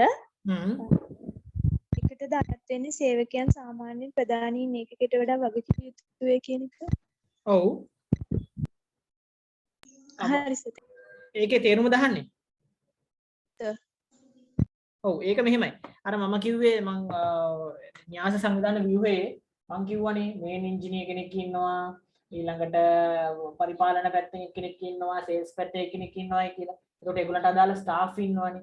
ආයතනය තුල ප්‍රොජෙක්ට්ස් කීපයක් තියෙනවා. එතකොට පළවෙනි ප්‍රොජෙක්ට් එකේ වැඩ කරන කෙනාට පළවෙනි ප්‍රොජෙක්ට් එක කරන කෙනාට ප්‍රොජෙක්ට් මැනේජර්නේ කළමනාකාරතුමා. එතකොට ඔහු කළමනාකාරතුමාට රිපෝට් කරන්න ඕනේ. ඔහුගේ තියෙන ඉමීඩියට් බොස්ටත් රිපෝට් කරන්න ඕනේ. ඒ කියන්නේ ඔහු පත් කරපු කෙනාට රිපෝට් කරන්න ඕනේ. එතකොට මේකේ අදාළ ව්‍යාපෘතිය තුල ඒ කාලවකවානුව තුල ඒ දේවල් සිද්ධ වෙනකොට ඔවුන් සමහරක් විට මේ ප්‍රොජෙක්ට් එක ඉවර කරලා අනිත් ප්‍රොජෙක්ට් එකට දාන්නත් පුළුවන්. අතරමඟ යනකොට මේ දෙවෙනි ප්‍රොජෙක්ට් එකේ ඉන්න කෙනාව පළවෙනි ප්‍රොජෙක්ට් එකට දාන්නත් පුළුවන්. එතකොට ඔවුන් අදාළ ප්‍රොජෙක්ට් මැනේජර්ට රිපෝට් කරන්න ඕනේ. ඔහුගේ ඉන්න ඉමීඩියට් බොස්ටත් රිපෝට් කරන්න. ඉමීඩියට් බොස් කියලා කියන්නේ ඔහුගේ අංශයේ ඉන්න ප්‍රධානියා ඉන්නවනේ. ඔහුගේ අංශයේ ඉන්න ප්‍රධානියාට සහ ඒ ප්‍රොජෙක්ට් එක කරන වෙලාවේ ආ උදව් කරන ප්‍රොජෙක්ට් මැනේජර්ට උදව් කරන්න ඕනේ. එතකොට ඔව් දෙදෙනාම කියන දේ අහන්න ඕනේ. ඒක තමයි අංශ ඒකෙන් පැහැදිලි කරන්නේ. පැහැදිලිද? ඔව් සර්. thank you sir. එතකොට න්‍යාස ව්‍යුහයේ තව පොඩ්ඩයි තියෙන්නේ. අපි බ්‍රේක් එකක් අරගෙන මම ඇවිල්ලා ඒ ටික කරමු. ඔයගලන්ට වාසිය අවාසි ටික පොඩ්ඩක් කියලා දීලා මේකේ කම්පැරිසන් එක මම ඔයගලන්ට එවලා නැහැ. කම්පැරිසන් එක කතා කරලා මේ පාඩම ඉවර කරමු ටක් ගාලා. මේ පාඩම ඇදුනා වැඩි. බ්‍රේක් එකක් අරන් එන්න පුළුවන් නම් 11 5 වෙද්දි වගේ අපි පටන් ගමු. හරිද? එහෙම කරමුද? තව පොඩ්ඩයි තියෙන්නේ මේකේ. න්‍යාස ව්‍යුහයේ වාසිය අවාසි කතා කරා. ඊට පස්සේ මේකේ විශ්ලේෂණයක් කරා. විශ්ලේෂණය නම් ඔයගලන්ට එවලා නැහැ. විශ්ලේෂණය අපි කරලා ඒක ඉවරයක් කරමු. හරි? දැනට ඔය ලක්ෂණ ටිකට පස්සේ වාසි තියෙන්නේ. වාසි අපි කතා කරමු බ්‍රේක් එකෙන් පස්සේ. සර් ඊට පස්සේ 12ට බ්‍රේක් එකක් දෙනවද? දෙනවා. ඒකට දෙනවා බ්‍රේක් එක. අපි පාඩමට අග්ගාල ඉවරයක් කරගමු. හරි?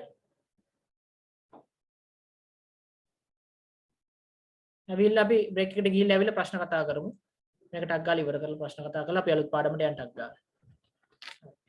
එන ඔයගොල්ලෝ ගිහිල්ලා එන්න අග්ගාල.